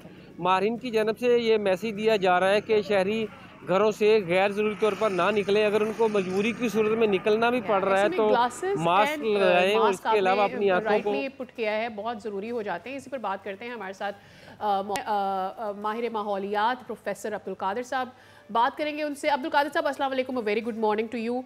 सर, ये जो इस वक्त सिचुएशन चल रही है लाहौर एंड अक्रॉस, वालेकुम सलाम, कैसे हैं आप? हम बिल्कुल ठीक है, आप भी उम्मीद करते हैं ठीक होंगे। मुझे ये बताइए कि इस वक्त जो सूरत हाल चल रही है, हुकूमत कर तो रही है इंतजामात, ये मिस्टिंग वगैरह सब कुछ चल रहा है, लेकिन इससे सूरत हाल बेहतर होती हुई नज़र नहीं आ रही। फैसलाबाद इज़ हाई, ओवर 900 चला गया है AQI। जी, अगर हम इस पूरे खित्ते में देखें तो इस वक्त हमारा मुल्तान, फैसलाबाद, सरगोदा, ये वाला रीजन जो है यहाँ पे सबसे AQI लेवल है। और अगर हम नेबरिंग कंट्री में देखें तो उधर 200 और इसके करीब जो है इंडियन पंजाब में मौजूद है। तो इट मीन्स कि इस वक्त हमारा पंजाब जो है यहाँ पे सबसे ज्यादा दुनिया में जो है वो एयर क्वालिटी इंडेक्स है। इसकी मल्टीपल रीजंस है, इसमें कुछ नेचुरल फैक्टर्स है और कुछ क्लाइमेटिक फैक्टर्स के साथ साथ सबसे बड़े जो है वो ह्यूमन फैक्टर्स है। ह्यूमन फैक्टर्स में हम जो हमारी इंडस्ट्री, ट्रैफिक और जो पार्टिकुलेट मैटर का ज्यादा होना, ये इस स्मोक की सबसे बड़ी वजह बनी हुई है। तो इसके अगर तदारक के लिए हमने देखना है तो नेचुरल फैक्टर तो हम कंट्रोल नहीं कर सकते। हम ये कंट्रोल कर सकते हैं कि ट्रैफिक का जो को कम किया जाए और ट्रैफिक को हम इलेक्ट्रिक कार्स, बसेस और इलेक्ट्रिक बाइक्स की तरफ जाया जाए। हमें टेक्नोलॉजी चेंज करनी पड़ेगी जिस तरह के चाइना ने बीजिंग में किया है, और हमें एक हर सिटी के अंदर जो है एक इलेक्ट्रिक मास ट्रांजिट सिस्टम डेवलप करना पड़ेगा। क्योंकि हमारे पंजाब के अंदर इस वक्त गाड़ियों की तादाद तेजी से बढ़ी है। ये 2000 के बाद जो है इसमें 4 to 5 टाइम इजाफा हुआ है। दूसरा, इंडस्ट्री से एमिशन आ रहा है और क्रॉप रेजिड्यू बर्निंग और इसके साथ साथ प्लास्टिक वेस्ट बर्निंग जो है ये इसमें काफी ज्यादा फैक्टर हैं। इसके अलावा हम देखते हैं कि ये कंस्ट्रक्शन इंडस्ट्री से भी काफी ज्यादा ये dust particle, particulate matter atmosphere का हिस्सा बनते हैं। ऑलराइट। और इसके अलावा हमें ये करना चाहिए कि स्मोक के हवाले से ज्यादा हमें अपनी सोसाइटी में अवेयरनेस रेज करनी है और लोगों को बताना है कि वो किस तरह स्मोक को कम करने में अपना हिस्सा डाल सकते हैं। अकेले सिर्फ गवर्नमेंट इसमें कंट्रीब्यूट नहीं कर सकती, ये हमारी एक कलेक्टिव एफर्ट होगी, तो उसके वजह से हम इस स्मोक के मॉन्स्टर से बाहर आ सकें। ऑलराइट प्रोफेसर साहब, thank you so much for your time. It was wonderful having you on the show. तो बात ये सादिया के जैसे कि कहा कि कलेक्टिव एफर्ट है और ये कलेक्टिव एफर्ट जो है जब तक नहीं होगा तब तक हम इससे निकल नहीं सकते। मेरे जहन में ये सवाल आ रहा था कि आप आवाम को ये कैसे कंपेल करेंगे कि आप बाइक्स का इस्तेमाल ना करें जब तक कि इलेक्ट्रिक व्हीकल आपको नहीं खरीदने के लिए। लेकिन ये कंपेल तो कर सकते हैं कि वो कचरा नहीं जलाएं, कम से कम, लेकिन व्हीकल का हम क्या करेंगे, ये मेरा सवाल है। And the mistake that I made, I want to correct it. It was not Faisalabad over 900, it was 600 over. With that we are taking a little break, see you after this.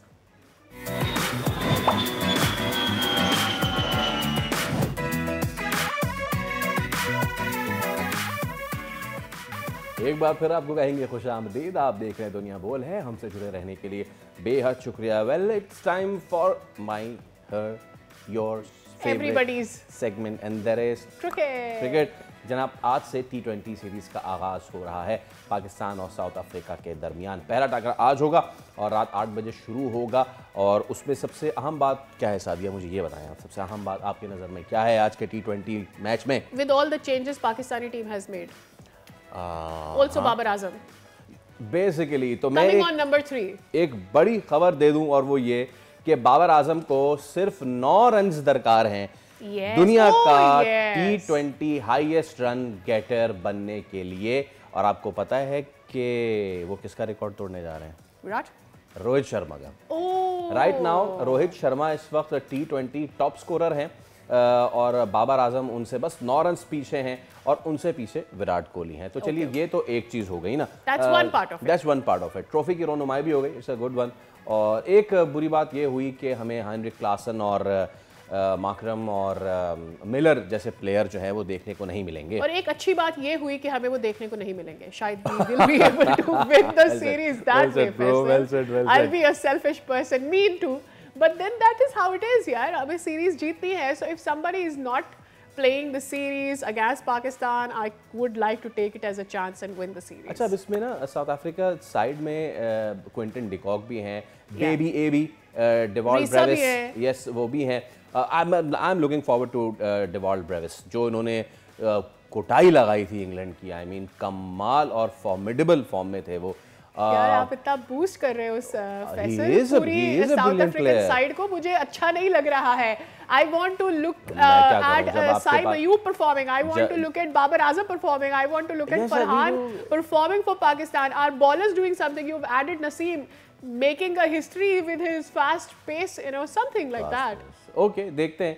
अच्छा, अब इसमें यह है कि ये तो चीज़ डिसाइडेड है कि तीसरे नंबर पे खेलेंगे बाबर आजम। चलिए, एक चीज़ ये हो गई, और दूसरी चीज़ ये कि चीज़ें अब ना क्लियर हो गई हैं। सो आपको 8 बजे तक का इंतजार करना है, लेकिन उससे पहले सादिया एक और मुद्दा है जो कि मैं डिस्कस करना चाहता हूँ। जनाब आली, क्रिकेट वर्ल्ड कप इस वक्त ऑस्ट्रेलिया में जारी है, ठीक है। उनके 4 सेमीफाइनलिस्ट हैं, उनका भी ऐलान हो गया है। वुमेन्स वर्ल्ड कप, यस, उनका भी जो है फाइनलाइज हो गया है। ऑस्ट्रेलिया में जारी है? नहीं, इंडिया में जारी है। इंडिया में जारी है, और इंडिया में जारी है। ऑस्ट्रेलिया वहाँ मौजूद है, और ऑस्ट्रेलिया के साथ जो हुआ है वो एक नहीं 2 मरतबा हुआ है। पहले तो उनकी 2 फीमेल क्रिकेटर्स को हरास किया गया on the streets of Indore, और जब ये सब हो गया तो उसके अगले दिन ये हुआ कि उनके खाने के कमरे में एक चूहा भी घुस गया। और फिर ये तब तो चले, एक चीज अब होते हैं ना adding insult to injury, and that is के जो उनके एक बीजेपी के रहनुमा हैं जी, वो उन्होंने ये कहा है कि ये जो हुआ है, ये जो हुआ है ये सही तो हुआ है, ये इसमें कसूर ऑस्ट्रेलियंस का है। एग्जैक्टली आप क्यों, हाँ नहीं है तो कसूर एक्चुअली इंडियंस का। फैसल कि क्यों आए वो इंडिया में खेलने के लिए, उनको पता होना चाहिए था कि वहाँ की जो बीजेपी हुकूमत है उनके रवैये किस तरह के हैं, और कितना अबहॉरेंटली ये दूसरी नेशंस को देखते हैं अगर वो कोई भी पॉइंट ऑफ व्यू रेज करते हैं। बिल्कुल ये फुटेज है जब चूहा अंदर घुस गया था। इससे पहले अभी वेस्ट इंडीज थी ना, टेस्ट सीरीज खेलने गई थी इंडिया में, मुझे याद है उनके दिल्ली एयरपोर्ट पे वहाँ ना लाइन फट गई थी, लाइन फट गई थी, और वो एक सूरज का वहाँ पर एक सिचुएशन क्रिएट हो गई थी। ओके, वो जो बीजेपी के रहनुमा है उन साहब का फरमाना है कि ये गलती ऑस्ट्रेलियन प्लेयर्स की है। इस सब पे जरा हम बात कर लेते हैं। हमारे साथ जो है we will be having cricket analyst Ali Raza. अस्सलाम वालेकुम, बहुत शुक्रिया आपके वक्त के लिए। I would have love to talk to you about Pakistan versus South Africa, लेकिन मैं आगाज़ करना चाहूँगा इस सोच से जो कि इंडिया में परवान चढ़ती है, और वो ये है कि क्योंकि वो फीमेल क्रिकेटर्स थीं और क्योंकि उन्होंने लिबास इस तरह का पहना हुआ था, अब वो लिबास इस तरह का पहना हुआ था, वो एग्रेवेट हो गए। भाई साहब जो बाइक पे जा रहे थे उन्होंने उनको छेड़ दिया, तो गलती किसकी है फिर? गलती उन खातून की है। वालेकुम सलाम। देखें, ये इसमें मैं 2 बातें कहूँगा इंडियंस के हवाले से। पहली तो ये कि इंडियंस बड़े मशहूर तरीके से कहते हैं कि जी मेहमान हमारा भगवान है, और फिर आप भगवान के साथ इस तरह की हरकत करते हैं तो you don't practice what you preach. This is not the way to go. Security lapse हुआ है, और इसी के साथ साथ अगर हम गौर करें तो बयान जो है वो मिनिस्टर ऑफ पार्लियामेंट की तरफ से आ रहा है रादर देन बीसीसीआई ऑफिशियल, कि सिक्योरिटी लैप्स हुआ, कहाँ हुआ, क्यों हुआ, या पहले से कोई चीज हमने क्रिकेट टीम को, ऑस्ट्रेलियन क्रिकेट टीम को इंटीमेट की हुई थी या नहीं की हुई थी। बयान उनकी तरफ से नहीं आ रहा, बीसीसीआई की तरफ से बयान आ रहा है मिनिस्टर ऑफ पार्लियामेंट की तरफ से। Again politics is being, political party is being involved in this scenario. देखिए, इन सब बातों में जो भी उन्होंने कमेंट किया है related to the Australian cricket team पे, फर्स्ट ऑफ ऑल तो हमें बता के बाहर जाना चाहिए था, और आप जिस तरह का दिमाग वो गलत है, और इस तरीके I mean this is absolute rubbish. I mean, you're calling international cricket at a major event. Women's World Cup हो रहा है. It's a major event. It's the most. I mean, अगर हम देखें तो women की कैटेगरी के अंदर this is the only major event I think जो खेला जा सकता है इस वक्त. और आप उस event के लिए बुला रहे हैं, your security is not in place at the moment. Yeah. I mean, this is utter rubbish. ये आप किस तरीके की बात कर रहे हैं? अंदाजा लगाएं अली, इससे आप अंदाजा लगाएं कि जब हुकूमतों में ऐसे लोग बैठे होते हैं तो फिर क्यों नहीं इंतहा पसंदी, क्यों नहीं एक्सट्रीमिज्म का आपको एक उनसर वहां पर नजर आएगा, जब वहां से जहां से आप जो आपका थिंक टैंक है बेसिकली, जहां से सोच पनपती है, बड़ी होती है, लोगों में जाती है, वहां पर इस तरह की सोच होगी तो फिर वो कैसे लोगों तक नहीं, आगे लोगों तक नहीं ट्रांसफर होगी। पॉइंट इज, इस तरह का वाकया कहीं भी हो सकता है। The reason we are living in, हमें ये पता है इस तरह के वाकयात हो जाते हैं। ये हमारे लिए अफसोसनाक है, शॉकिंग इसलिए नहीं है क्योंकि ऐसा होता है। एक मिसाल ये कायम की जानी चाहिए थी कि भाई इंडियन क्रिकेटर्स हमारे मेहमान हैं, उनके साथ हुआ, हमने शख्स को गिरफ्तार कर लिया है, and we'll try to do something कि आने वाली और इस तरह की जो खातीन क्रिकेटर्स हैं उनको मुश्किल ना पाए पेश आए। बिल्कुल बिल्कुल, एक ये तरीका भी है, बट अगर हम ओवरऑल हिस्ट्री को देखें तो जिम्बाब्वे की cricket team after the incident of 2008, Zimbabwe की क्रिकेट टीम हमारे पास इधर आई थी। आई डिस्टिंक्टली रिमेंबर एक सीरीज खेलने इन 2015। हम उस टाइम से कोशिश कर रहे हैं कि जी इंटरनेशनल टीम जो है वो पाकिस्तान आके क्रिकेट खेले, and we are still 10 years, अभी तक 10 years down the line from 2015 that I am mentioning, अभी तक हम उसी कोशिश में लगे, लेकिन इंडियन क्रिकेट टीम नहीं आई ओवर वन इंसिडेंट। अगर हम इंडिया के स्टार्स उठा के देखें तो उधर जबरदस्ती, सेक्सुअल हरासमेंट के, रेप के केसेस सबसे ज्यादा, फिर भी दुनिया अपनी वुमेन्स क्रिकेट टीम वहां भेज रही। I mean nobody is taking a stand. This is what actually angers me, कि जब इस तरीके के स्टैट्स वो हमारे लिए प्रेजेंट करते हैं तो आपकी 5 बड़ी टीमें कह देती हैं जी हमने पाकिस्तान आके नहीं खेला, या वो अपनी बी टीम भेज देती। But these kind of issues जो आपके सामने डेली बेसिस पे ईयर इन ईयर आउट सामने आ रहे हैं, आप उस पर भी एक्शन नहीं ले रहे। जब आपको पता है कि आपके मुल्क में ये चीज हो रही है, so you should have work towards this. आपको अपनी सिक्योरिटी ज्यादा टाइट इसको अली ये अगर ये इस तरह की चीज़ कोई होती खुदा ना खास्ता पाकिस्तान में, ठीक है, और मैं इसको कंपेयर करूंगा, मैं अभी देख रहा था जो साउथ अफ्रीकन टेस्ट प्लेयर्स हैं वो जो गए हैं वापस, उनमें से हार्मर जो थे वो बड़ी तारीफ़ करके गए पाकिस्तान की, और उन्होंने कहा कि भाई ये वाला साइड तो मैंने पाकिस्तान का देखा ही नहीं है। उन्होंने बाकायदा प्रेस ब्रीफिंग दी और उन्होंने कहा कि इतना ब्यूटीफुल ये कैपिटल है और मैं तो बार बार आना चाहूँगा। फिर केशव महाराज इस्लामाबाद में वो शॉपिंग कर रहे थे, इंडियन ओरिजिन के केशव महाराज। ये चीज़ अगर यहाँ हुई होती तो यही इंडिया, यही बीसीसीआई, यही इनका मीडिया ऐसे गले फाड़ फाड़ के पूरा दिन पाकिस्तान को अनसेफ डिक्लेयर कर रहा होता। प्रॉब्लम ये नहीं है कि इंडिया क्या सोचता है, भाई वो तो है खुद सर, प्रॉब्लम है बाकी नेशंस में। जाए ना, छोड़ के चले जाते हैं वर्ल्ड कप, क्यों नहीं गए वर्ल्ड कप छोड़ के चले? बहुत बड़ा भाई ये इंसिडेंट हुआ, ये जो चूहा घुसने वाला ये इंसिडेंट हुआ, इससे पहले पैरा ओलंपिक्स वाला जो इंसिडेंट हुआ, केनिया और एक और दूसरे मुल्क के ऑफिशियल पे स्ट्रे डॉग ने, आवारा कुत्ते ने हमला कर दिया, तो चले जाए छोड़ के। नहीं सर, नहीं, ना बाप बड़ा ना भैया, सबसे बड़ा रुपया है सर। बस ये एक सबसे बड़ा, I think this is an issue in the cricketing world जो आईसीसी को एड्रेस करना पड़ेगा। You can not pick and choose कि किस नेशन में आपने खेलना है। I mean India is making an issue out of playing in Pakistan for a decade now. कभी कोई वजह है, कभी कोई अटैक है, कभी कोई हमें पाकिस्तान का नक्शा पसंद नहीं आ रहा, कभी कोई और वजह है, कभी सलवार कमीज पसंद नहीं आ रहा, इस तरह की बातें कर देती है, मतलब एब्सोल्यूट अटर रबिश बातें कर करके वो पाकिस्तान आने से मना कर देते हैं। लेकिन हम जब यही चीज हम चाहते हैं कि जी इंडिया में एक सिक्योरिटी फराहम की जाए, एक प्रॉपर तरीके से चीजें हो, और जब इस तरीके के किस्से सामने आते हैं तो this is absolutely, it puts me in an awe. I am literally dumbfounded कि ऐसा क्यों कोई टीम, कोई बड़ी team like Australia, England, South Africa, क्यों कोई आवाज नहीं उठा रहा। तो आई थिंक इस पर आईसीसी को नजर डालने की जरूरत है। Now there is one more thing that I would like to mention.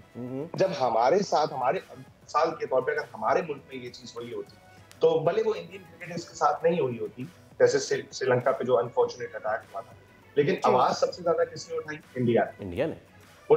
उनका ना लेना ना देना, आवाज सबसे ज्यादा उन्होंने। This is where this thing comes into play कि अगर ऑस्ट्रेलिया आवाज नहीं उठा रहा इंडिया में ये जो भी अनफॉर्चुनेट इंसिडेंट हुआ है उसके ऊपर, तो क्या कोई और नेशन आवाज उठा रहा है? कोई नहीं उठा। हम पाकिस्तानी बाय नेचर बड़े अच्छे लोग हैं, हम कहते हैं कि चलो यार ये आइसोलेटेड इंसिडेंट होगा, जाने दो। India doesn't do that. India उस इशू को, चाहे वो किसी के भी साथ हो, बहुत बड़ा चढ़ा के बताता। And this is where I think the fault comes in. जितना दिखेगा उतना बिकेगा वाला फैक्टर आ जाता है। जितना इंडिया बोलता है बट पाकिस्तान का स्टांस ये भी रहा है कि we promote the same voice. हम वो जोकर मीडिया नहीं बेच सकते जो वहां पर बेचा जा सकता है। We have to be sane. So we are criticizing because it's something very wrong and should have not happened, not from the cabinet side of India, but at the same time we are not going to become the jokers that Indian media does become. Ali, मैं सिर्फ जो उन भाई साहब ने, जो कैलाश विजय वर्गिया साहब हैं, उन्होंने जो बयान दिया है वो मैं अगर पढ़ के सुना दूं, वो साहब फरमाते हैं कि प्लेयर्स को लोकल एडमिनिस्ट्रेशन या उनकी जो सिक्योरिटी ऑफिशियल है उनको बता के निकलना चाहिए था। इन्होंने इसकी एग्जांपल ये दी कि भाई जिस तरह इंग्लैंड में फुटबॉल बहुत मशहूर है, इस तरह यहाँ क्रिकेट बहुत मशहूर है, इसलिए प्लेयर्स कभी कभी अपनी जो फेम है उसको रियलाइज़ नहीं करते, उनको केयरफुल रहना चाहिए। This incident is lesson for us and the players both. क्या कहना चाह रहा है ये आदमी, क्या कहना चाह रहा है? आई मीन ये ऑस्ट्रेलियन, मतलब ओके वो फीमेल क्रिकेटर्स हैं भाई, कोई नहीं जानता, ठीक है, एक एलिसा पेरी और इनके अलावा उनको कोई, और जिस शख्स ने मुलायज किया वो तो जानता भी नहीं होगा। तो सीधी सी बात है बॉस, भारत में जो खवातीन के साथ होता है, वो निर्भया का केस अभी तक हम भूले नहीं है, तो उसने ये समझ के नहीं छेड़ा है कि ये ऑस्ट्रेलियाई क्रिकेटर्स हैं, उसने औरत समझ के, फॉरेनर समझ के छेड़ा है। और उसके साथ ये भी मिला लें कि पिछले 5 साल में 1000 से जायद जो है ना वो फॉरेनर्स का वहां पे जो है बिल्कुल, that quite raised the exactly that quite raised the question on all the tourism that comes from other countries in India and खास तौर पे women tourism की अगर हम बात करते हैं। Ali, let's talk about today's T20। आज पहला मैच है, क्या एक्सपेक्ट करूं when you have made some changes? First thing first, Babar Azam. तो जैसा कि मेंशन भी हुआ बिफोर कि Babar Azam is only 9 runs away from making a record and breaking a record of our Indian counterpart, Rohit Sharma. So I'm pretty sure and I'm very confident that Babar is coming in with a fresh set of mind.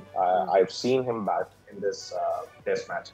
Yes, वो इतने runs नहीं कर सके, but जो nervousness मुझे personally उनको देख के feel होती थी on the pitch कि वो decide नहीं कर पा रहे हैं कि मैं shot लगाऊं या मैं रोकूं या मैं किस तरीके से खेलूं। I think that has been set aside with a break और जिस तरीके से उन्होंने अपने practice sessions के अंदर बैटिंग की है। I personally feel like कि वो एक stress level उनका कम हुआ है और I'm sure कि आज बाबर आजम जब आएंगे तो एक fresh set of mind से आएंगे और I'm hoping कि वो at minimum half century तो definitely करेंगे। जहाँ तक रही record breaking की बात, like I mentioned, वो तो बिल्कुल ब्रेक होता दिखता है। तो और वैसे भी साई मयूम तो फॉर्म में है नहीं, तो हो सकता है बाबर आजम नंबर 3 पर भी आकर ओपन ही कर रहे हैं, नंबर 2 या 1 पे आ रहे हैं। एग्जैक्टली। अच्छा, हमारे पाकिस्तानी क्रिकेटर्स का एक बड़ी जबरदस्त चीज की है जिसको हम अक्सर क्रिटिसाइज भी कर देते हैं, अगर वो टेस्ट फॉर्मेट में नहीं चलते तो वो T20 में चल जाते हैं। we've seen Saim Ayub bat in T20 cricket, तो अगर वो टेस्ट क्रिकेट के अंदर अनफॉर्चुनेट नहीं चल पाए तो I think मुझे ये फील होता है कि आज वो T20 में अच्छा परफॉर्म करेंगे। If not today, तो फिर सेकंड T20 में अच्छा परफॉर्म करेंगे। But I do feel like कि Babar Azam and Saim Ayub are going to be the key factors in today's match. Yeah, I'm not analyst. I can't predict करेंगे या नहीं। I just want to tell Saim आपको करना है। You have to perform well. और इससे पहले मैं बाबर की मजीद बात करूँ, let's hold this topic for a little while। मैं पाकिस्तान साउथ अफ्रीका सीरीज़ की मजीद में बात करना चाह रहा हूँ। Okay, Babar is one aspect ना, लेकिन सारे चीज़ उसने तो नहीं करनी। पिच को असेस कैसा कर रहे हैं, ख़ास तौर पे जब ये कहा गया कि पाटा नहीं होगा विकेट, इतना सीधा विकेट नहीं होगा, there will be some assistance for the bowlers as well. तो कैसी देख रहे हैं पिच को T20 के लिए आज की? हमने जिस तरीके से टेस्ट मैच में देखा कि पिच स्पिन फेवरेबल थी बहुत ज्यादा। ऑब्वियसली पिच में इतने चेंजेस नहीं आ सकते ड्यूरिंग द करंट टाइम जो इस वक्त हमने गुजारा है from the test match to T20। So yes, there will be a lot of help for the bowlers. I think जैसे जैसे ड्यू फैक्टर आएगा वैसे वैसे I think pitch थोड़ा सा फ्लैट होगी, but शुरू में I think कि bowlers को ज़्यादा फायदा होगा if they bowl in terms of swing and spin towards the latter side. जब pitch use हो जाएगी for the second innings, I don't think bowlers को इतना फायदा होगा in the second innings than the first innings. So I think कि pitch will definitely be very favorable to bowlers in the first innings, especially to seam bowlers जो swing करते हैं जैसे Shaheen Shah Afridi, Naseem Shah and the spinners that are playing for Pakistan. How are you seeing our pace attack, frankly speaking, versus South Africa's attack? Again, Shaheen Shah Afridi is a tremendous bowler. He's definitely a tremendous bowler. He knows where to pitch, how to pitch. और recently उनके form में भी मैंने एक बढ़ावा देखा है कि उनका कॉन्फिडेंस वापस आया है। He's bowling with pace. He's bowling with the mind frame कि I need to take wickets. He's doing variations, वो variations के साथ bowl कर रहे हैं। पर जो मुझे सबसे ज़्यादा खुशी हुई है seeing the lineup is Naseem Shah. I've been missing him in the Pakistani starting lineup.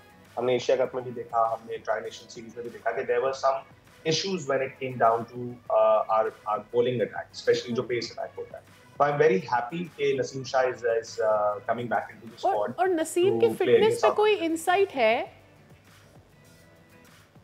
I don't think क्योंकि अगर fitness issue होता तो they would not have played him today. I think he's fit enough to play the game, but obviously injuries is a part of sport. Anything can happen. एक previous injury दोबारा right हो सकती है, but I don't think there's much of a difference when it comes down to it. Okay, let's see कि ये T20 पहला कैसे shape up करता है। But मैं एक और चीज़ पे दोबारा बाबर की तरफ आऊँ, और the amount of hate that Babar gets from his own people is tremendous, लेकिन दुनिया उसकी अब मुअतरफ़ है बाबर आजम की, और मैं चाहूँगा बात करना BBL के हवाले से, बिग बैश, और वहाँ पे बाबर जो सिडनी सिक्सर्स के लिए खेल रहे होंगे, तो कितनी ज़बरदस्त बात है कि एक एक्सक्लूसिव फ़ैन जोन वहाँ पे बनाया जाएगा और बाबर को सेलिब्रेट करने के लिए, and there will be so much over there. Ali Raza, Babar जो है वो वहाँ पे खेल रहे होंगे सिडनी सिक्सर्स से, और उसी उनके होम ग्राउंड पे एक अलग से पूरा फ़ैन जोन बनाया जाएगा। There will be festivities over there, वो लोकल जो पाकिस्तानी साउथ एशियन फूड है, कल्चर है, वो सब वहाँ प्रमोट हो रहा होगा। सेलिब्रेटिंग बाबर आजम। कितनी ज़बरदस्त बात है ये बाबर और पाकिस्तान के लिए।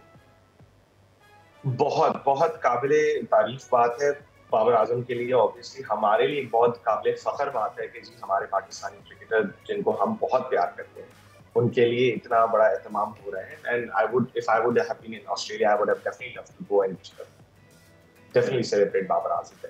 तो जो आपने पहले बात की मैं उसको थोड़ा एड्रेस करूंगा, why do we criticise Babar Azam? या तो Babar Azam is, I think, the only player in the Pakistani squad जिससे हमें सबसे ज्यादा उम्मीद। He is a proper batsman. हमने उनकी ड्राइव्स देखी हैं, उनके ड्राइव्स के दिमाग में, हमने उनकी शॉट सिलेक्शन देखी। तो आई थिंक हमें बाबर से उम्मीद इतनी है कि जब अनफॉर्चुनेटली वो आउट हो जाते हैं जल्दी, तो हम भूल जाते हैं कि he is also at the end of the day human, he is not a super hero. तो आई थिंक उस वजह से हम जो है बाबर को क्रिटिसाइज करने पे आदत है, क्योंकि हमारा जितनी फ्रस्ट्रेशन, हमारा गुस्सा और हमारे होप्स जुड़े होते हैं, जब वो टूटते हैं तो फिर वो ऑब्वियसली किसी तरह से तो निकलता है।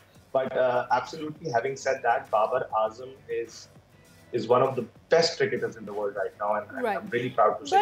But Ali, with this also brings me to the fact कि हम अपने players को कितना मार्केट करते हैं। तनकीद करना एक अलग बात है, I mean हर जगह का मीडिया इतना तनकीद करता है, हमसे ज़्यादा इंडियन मीडिया उनके इंडियन प्लेयर्स को करता है, but they also project their players। हम सबसे ज़्यादा सेलिब्रेट क्रिकेट को करते हैं पाकिस्तान में, बट ये डिसअपॉइंटिंग है कि हम अपने प्लेयर्स को उस तरह से नहीं सेलिब्रेट कर पाते। आई मीन जस्ट अंडरस्टैंड, बाबरिस्तान एक फ़ैन जोन बना देना BBL के लिए, ऑब्वियसली वो उसको मार्केट करना चाह रहे हैं, उसके फैंस को उस खींचना चाह रहे हैं, जिससे ऑब्वियसली वो रेवेन्यू जनरेट करेंगे। Why can't we do this? अभी हमने देखा है हर बैनर जो लोगों ने उठाया हुआ था South Africa versus Pakistan test match में, और जितनी चैंटिंग हो रही थी वहां पर बाबर आजम के लिए, it was everything was for Babar Azam, people were there for Babar Azam.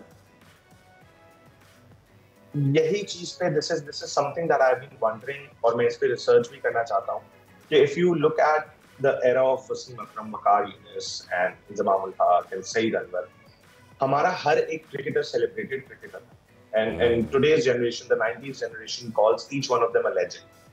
But this does not happen with the cricketers today. अब उसके पीछे आप कह लें performance issues हैं, या उनको इतनी hype नहीं मिलती जितनी पिछले cricketers को मिला करती थी. And this is where my point comes in. Sayyam Ayyub, Naseem Shah, Shaheen Shah Afridi, Babar Azam, I think कि इनको, क्योंकि they are good performers, हमारी इनसे उम्मीद है। Like I said, I'm really happy कि Naseem Shah is making a comeback. I think कि हमें as an अवाम इनको celebrate करना चाहिए, जो हम नहीं कर रहे, which is our fault. But उसमें PCB का कितना बड़ा रोल है अली?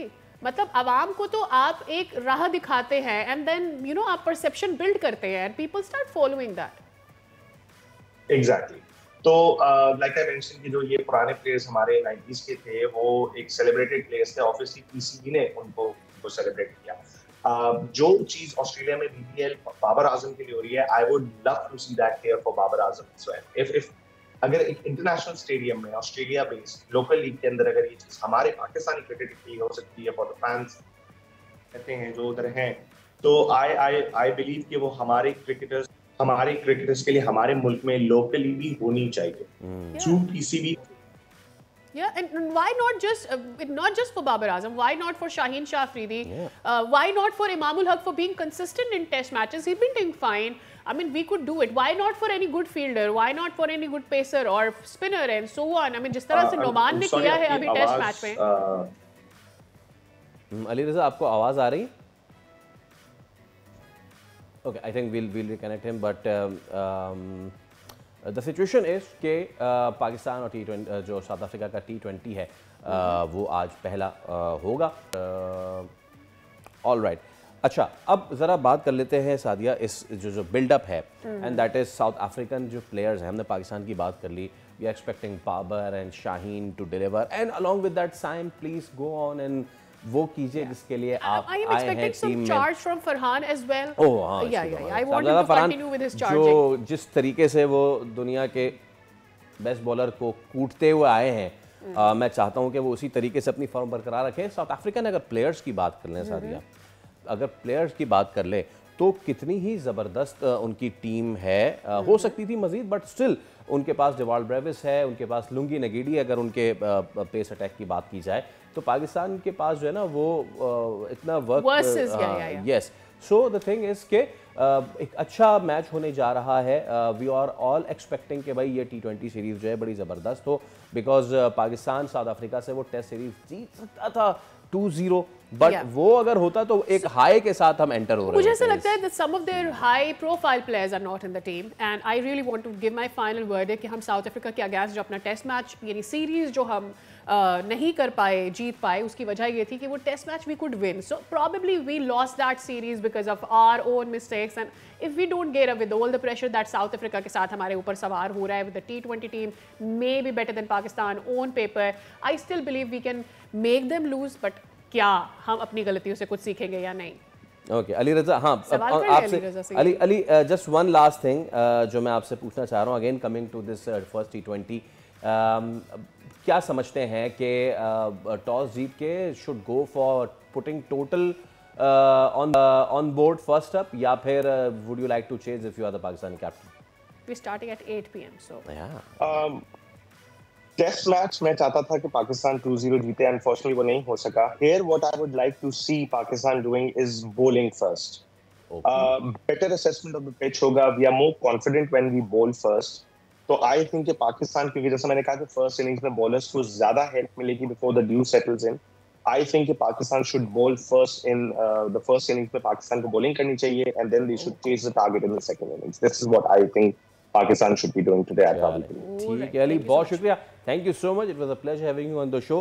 तो आज 8 बजे ये मैच है और होपफुली जब हम कल हाजिर हो रहे हैं तो हम ये कह रहे होंगे कि पाकिस्तान जीत गया है। भाई पहला तो हमने टेस्ट में जीत लिया था, सो आई थिंक अच्छा चले अगर इसके साथ है तो फिर ठीक है, हम एंजॉय करेंगे। फिर अगर पाकिस्तान जीत जाएगा, अभी हमें ब्रेक ले लेते हैं, उसके बाद दोबारा हाजिर होंगे, हमारे साथ ही रहिए।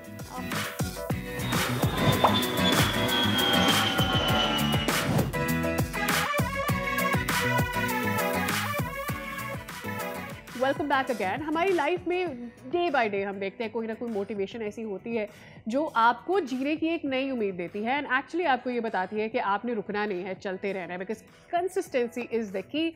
हम बात करने जा रहे हैं आज पिक्नोरिसास्टासिस की। एक ऐसी बीमारी है ये जो 20 लाख अफराद में से किसी एक शख्स को होती है, और इस बीमारी में एक्चुअली होता ये है कि हड्डियाँ इस कदर कमज़ोर हो जाती हैं कि मरीज़ अगर गिर जाए या बेहतियाती कर ले उठने बैठने में, तो उस प्रोसेस में भी उनकी हड्डियों में फ्रैक्चर हो जाता है। उन 20 लाख में से एक ऐसा बंदा भी आता है जो इस बीमारी को कहता है कि अच्छा आप बीमारी हैं तो I will see you in the gym. आज हमारे साथ एक ऐसे शख्स मौजूद हैं जिनको जब ये डिजीज़ हुई तो और उनको पता था कि क्या क्या हो सकता है, लेकिन इसके बावजूद इसको कहते हैं ना कि लोहा लोहे को काटता है। तो फुरकान बिन इमरान कराची के रहायशी, उन्होंने इसको बनाया अपनी ताकत, और ताकत बनाया ऐसा, अब इसको दोबारा सुनिए। इस बीमारी में हड्डी टूट सकती है, फुरकान इसमें बॉडी बिल्डिंग कर रहा है, एक फिटनेस कोच की हैसियत से वो काम कर रहे हैं, और उनका एक एम है, उनका एक मिशन है कि ये बीमारी जिसे शॉर्ट फॉर्म में पिक्नो कहते हैं, उसके मरीज़ों को इससे लड़ने की तरबियत दें और साथ साथ उनमें फ़िटनेस का रुझान भी बढ़ाएं। Let's go straight to Furqan. Furqan अस्सलाम वालेकुम, बहुत शुक्रिया आने का, सबसे पहले बहुत शुक्रिया मोटिवेशन बनने के लिए उन लाखों लोगों की। कैसे हैं आप? खैरियत से हैं? ठीक ठाक हैं? Thank you. Please talk me through your journey. आपको कब अंदाज़ा हुआ, कब पता चलता है कि अगर किसी शख्स को ये बीमारी, तो उसे कब पता चलता है? बाय बर्थ है, with the passage of time पता चलता है? देखें, ये एक जेनेटिक डिसऑर्डर है जो कि ज़्यादातर जो है वो कज़न मैरिजेज़ में पाए जाता है। जब वालिदैन का मिलाप होता है कज़न मैरिजेज़ में ख़ास तौर से, तो ऐसे जेनेटिक डिसऑर्डर्स जो हैं वो बच्चों में आ सकते हैं। ये जो मुझे जो डिसऑर्डर था पिक्नोरिसास्टासिस, ये एक जेनेटिकली इनहेरिटेड है, यानी कि बाय बर्थ होता है, ये किसी में भी कोई बच्चा भी हो, और ये बहुत ज़्यादा रेयर डिसऑर्डर होता है। तो मुझे जो स्ट्रगल जो फेस करी मैंने वो ये है कि मुझे डायग्नोसिस बहुत ज़्यादा लेट मिली इन 2016। ओके। और इसकी वजह से मैंने इसको बहुत ज़्यादा सफ़र करा, और ये शुक्र है कि मुझे डायग्नोसिस जो है वो मिली, नहीं तो मेरे और जो है वो मेरा रिस्क बढ़ जाता है इसको लेकर। सही। अच्छा फुरकान, मैं थोड़ा सा इसको और ब्रेक डाउन करते हैं आपकी स्ट्रगल को और इस सफ़र को। क्या एज थी आपकी जब आपको पता चला, और उससे पहले एक प्रोसेस होगा, आपने एक डॉक्टर को दिखाया होगा, दूसरे डॉक्टर को दिखाया होगा, वो सब कैसे था कि आप डॉक्टर्स के पास जाएं और नहीं पता चलता, क्या हुआ उस टाइम? देखिए, this disease was diagnosed in 2016। One of the most competent geneticist doctor Salman Kirmani Aga Khan university hospital में, उन्होंने मुझे डायग्नोज करा था when I was approx 15 years old. अच्छा। लेकिन बहुत सारे डॉक्टर्स ने इसको मिस डायग्नोज भी करा, बहुत सारे कॉम्पिटेंट डॉक्टर्स ने। कि किसी ने बोला ऑस्टियोपोरोसिस है, किसी ने बोला कि इसको कोई बीमारी नहीं है, इसकी बोन्स वीक है। तो जो आम बच्चों को दी जाती है कैल्शियम और विटामिन डी के सप्लीमेंट्स, वही मुझे दिए जाते थे। रूट कॉज नहीं पता चल रही थी, और उन आम सप्लीमेंट्स ने कोई असर नहीं किया। देखें वो तो आम बंदा भी लेता है, तो वो उसकी डेफिशिएंसी तो हर बंदे में होती है। जैसे विटामिन डी है तो उसकी डेफिशिएंसी हम सबको है। तो उससे कोई इतना ज़्यादा फर्क नहीं पड़ता। मसला ये कि ये इनक्योरेबल है, इसका कोई ट्रीटमेंट नहीं है अभी।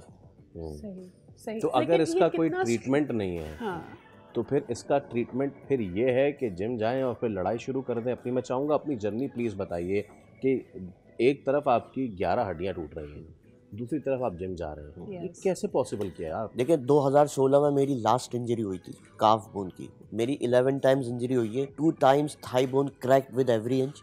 थाई बोन का मतलब femur? Thigh bone crack with every inch, यानी कि पूरी टूट गई थी, दोनों दफा, दोनों थाइस। ये इंसान के जिस्म की सबसे बड़ी हड्डी है Sadia, femur bone. I know, my God, that's why I was so shocked. Okay. और 9 टाइम्स काफ बोन। एक बच्चे को, जो नॉर्मल बंदा है, उसको ड्यूरेशन जो होती है उसके रिकवरी की, वो होती है 1.5 से 2 महीना। मुझे 8 महीने लगते थे, क्योंकि मेरी बोन्स जो है ना इज लाइक अ ग्लास। मैं ज़रा सा घूमता तो गिर गया। तो ये सारी सिचुएशन थी। मुझे डॉक्टर सलमान किरमानी ने मैं जब उनसे मिला तो मैं व्हील चेयर पे गया था अपने फादर के साथ। तो उन्होंने मैं एक्सरसाइज कर रहा था। अच्छा, ये जो मेरी लास्ट इंजरी हुई थी, एक्सरसाइज में मसला ये होता कि मैंने स्क्वाट्स जो लगाते हैं, सिटअप्स, वो इतने लगा लिए थे कि मेरी बोन पे जोर पड़ गया, जिसकी वजह से क्रैक हो गई। तो फिर मैं जब उनके पास गया, उन्होंने मुझे अप्रिशिएट करा इस मामले में, लेकिन उन्होंने बोला कि आप वेट लिफ्टिंग नहीं करें। ठीक है, क्योंकि मैंने इसके बारे में पहले रिसर्च कर चुका था कि वेट लिफ्टिंग, स्ट्रेंथ ट्रेनिंग से आपकी बोन्स वीक होती है। फिलॉसफी इज कि जब आप बोन्स को मसल से कवर कर लेते हैं जी, तो फिर वो तो ब्रेकेज के चांसेस कम हो जाते हैं। तो ये चीज़ें डॉक्टर्स को नहीं पता। मेरा खुद का एक्सपीरियंस है। तो इस करते करते आज मुझे 10 साल हो गए। I am a professional athlete और मैं लोगों को इस बारे में ट्रेन करता हूँ। मेरा जो मेन मोटिव है वो ये है कि जो डिसेबल्ड लोग हैं, जो कि बोन डिजीज़ से गुजर रहे हो, किसी भी डिजीज़ से गुजर रहे हो, उनको मैं ट्रेन करूँ। क्योंकि मैं I failed 69 times while working out. वाह, 69 टाइम्स का मतलब कि हर चीज़ एक्सपीरियंस करिए कि कौन सी चीज़ क्या काम कर जाए। अब मैं शुरू के पुशअप्स लगाऊं, अगर मैं आई कैन डू 200 पुशअप्स, लेकिन शुरू में एक लगाने से भी मुझे ऐसा लगता था कि मेरी रिस्ट बोन टूट जाएगी। बिल्कुल ठीक बात। तो ये स्ट्रगल जो है वो बहुत ज़्यादा, एक नॉर्मल बंदे से अगर आप कंपेयर करें, normal I can't do 200 pushups, can तो यू डू 200 पुशअप्स? आप उसको कंपेयर कर नहीं सकते हैं मेरे साथ। मेरी जो ट्रेनिंग है वो एक नॉर्मल बंदे से बिल्कुल अलग है। सही सही। तो इसलिए मेडिकल कम्युनिटी ओज मी एंड दे से I am 1 in a million. You are 1 in a million for curing yourself. Definitely. I mean, it's an honor to have you. लेकिन मुझे ये बताएं कि आपने एक मेडिकल सिस्टम भी देखा है. Obviously, you're a motivation, but I want to put some light or shed some light on the dark side. वो ये कि पाकिस्तान में क्या मसला होता है कि कुछ डिजीजेस आइडेंटिफाई नहीं हो पाते, एंड फिर अगर वो आइडेंटिफाई हो जाते हैं तो उनके इलाज की तरफ हम बहुत लेट जाते हैं. What's the reason behind it? देखिए, सबसे पहले तो ये कि पाकिस्तान में किसी भी चीज़ की ना इतनी डेप्थ रिसर्च होती नहीं है मेरे एक्सपीरियंस के मुताबिक। मैंने डॉक्टर सलमान किरमानी के साथ आगा खान यूनिवर्सिटी हॉस्पिटल में एज अ पेशेंट एडवोकेट भी काम करा है। ओके। ऐसे पेशेंट्स को देखा है, ज़्यादातर हम डिसऑर्डर्ड पेशेंट्स को ही देखते थे। वहाँ पे भी हम डायग्नोस करना बहुत ज़्यादा मुश्किल होता है। अब जैसे बाहर के जो डॉक्टर्स हैं, अगर आप यूके के डॉक्टर्स ले लें तो यहाँ के डॉक्टर्स में और वहाँ के डॉक्टर्स में फ़र्क है। मैं ये नहीं बोल रहा कि यहाँ के डॉक्टर्स सारे ही ऐसे हैं। किस चीज़ में? देखिए रिसर्चेस में हम लोग बहुत ज़्यादा पीछे हैं। अभी जो मेरा जो केस है, आप अगर मेरे केस को ही लें तो एक कॉम्पिटेंट डॉक्टर ने मुझे डायग्नोस करा। मैंने बहुत सारे कॉम्पिटेंट डॉक्टर्स को दिखाया लेकिन उनकी बात समझ नहीं आई क्योंकि एक्सपीरियंस की भी कमी होती है। मेरा जो तजुर्बा ये है, डॉक्टर्स को एक्सपीरियंस की भी कमी होती है। अब डॉक्टर्स से आप बोलें कि मैं एक्सरसाइज करूं या ना करूं, एक्सरसाइज करना डॉक्टर्स का, आप सिर्फ डॉक्टर आपको मशवरा दे सकते हैं कि एक्सरसाइज करें। यू कांट आस्क डॉक्टर कि मैं कौन सी एक्सरसाइज करूं। He is not certified in that. तो ये एक कॉमन परसेप्शन है जो लोगों को समझ नहीं आती। मेरा जो एक्सपीरियंस है कि रिसर्चेस यहाँ पे बहुत ज़्यादा लिमिटेड है। Right and it is difficult at times to reach the right person for your help. बहुत शुक्रिया Furqan, you such a motivation. It was an honour आपको यहाँ पर वेलकम करना। आई एम श्योर जो भी लोग ये पार्ट ऑफ हमारा शो देख रहे हैं उनको मोटिवेशन मिली होगी कि consistency is the key, research is the key. आपको खुद अपने आप को आगे बढ़ाना, अपने आप को पहचानिए क्योंकि आपके जिस्म में कितनी ताकत है आपको उसका अंदाज़ा भी नहीं। एक ब्रेक ले रहे, उसके बाद दोबारा हाजिर होंगे।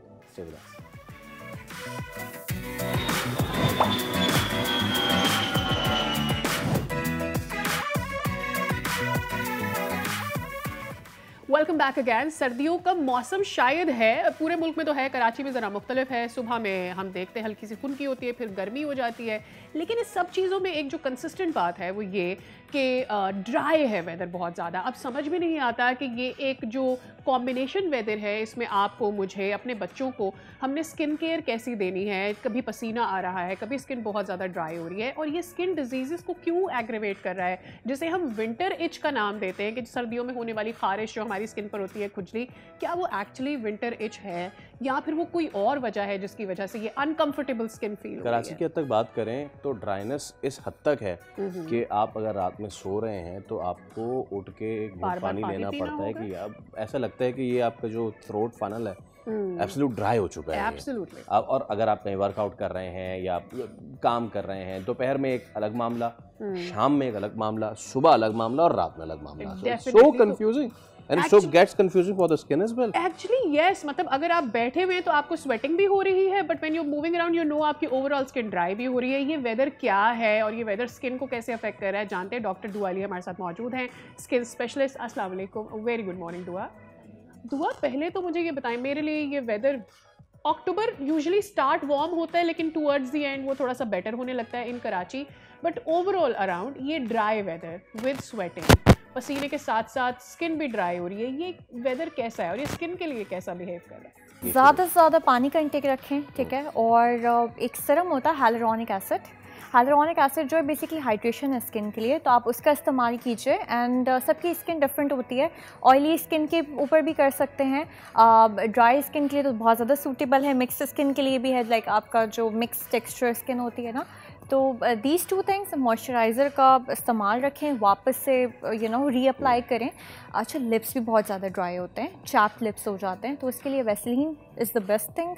और petroleum jelly, sorry petroleum jelly. अच्छा, हमारा रीजन जो है पाकिस्तान, अगर कराची देख लें, आपकी क्या फाइंडिंग है यहाँ पे कितने different type of skin disease होती हैं इन उस डिफरेंट टाइप इस वेदर में? इस वेदर में अगर हम स्किन डिजीज़ के बारे में बात करें या क्यों होती है, तो दैट इज़ बिकॉज हम ख्याल नहीं रखते। जैसे कि ड्राई स्किन है तो जाके क्लेंस कर लिया, ठीक है, एंड देन उसके ऊपर हमने कुछ भी नहीं लगाया, ना मॉइस्चराइज़र लगाया ना सीरम लगाया, तो वो मज़ीद जो है ना और डिहाइड्रेटेड हो जाती है, जिसकी वजह से रिंकल्स आ जाते हैं, जैसे कहें लाइंस आ जाती हैं, फाइन लाइंस। तो कहें एहतियात ठीक है। मेरे ख्याल में हम साबुन का बहुत ज़्यादा इस्तेमाल भी अगर करते हैं तो ड्राई स्किन साइड नॉलेज नहीं है ना कि सबकी स्किन डिफरेंट होती है, तो फोम है, क्लेंजर है, जेल है, अलग अलग टाइप से इस्तेमाल करनी चाहिए अपने स्किन के हिसाब से। नॉट दैट कि अगर मैं फोम इस्तेमाल कर रही हूँ तो you should also use it. ठीक है, बहुत शुक्रिया Dua. It was wonderful to have you and host you in this show. I am sure calling you again. Yeah, we will definitely. Thank you for inviting. Pleasure all ours. Okay जनाब, अब आपसे मुलाकात होगी कल। अपना और अपनी स्किन का बहुत ख्याल रखिए। इसके लिए भी आपकी जिस्म का हिस्सा है। अल्लाह हाफिज़। बाय।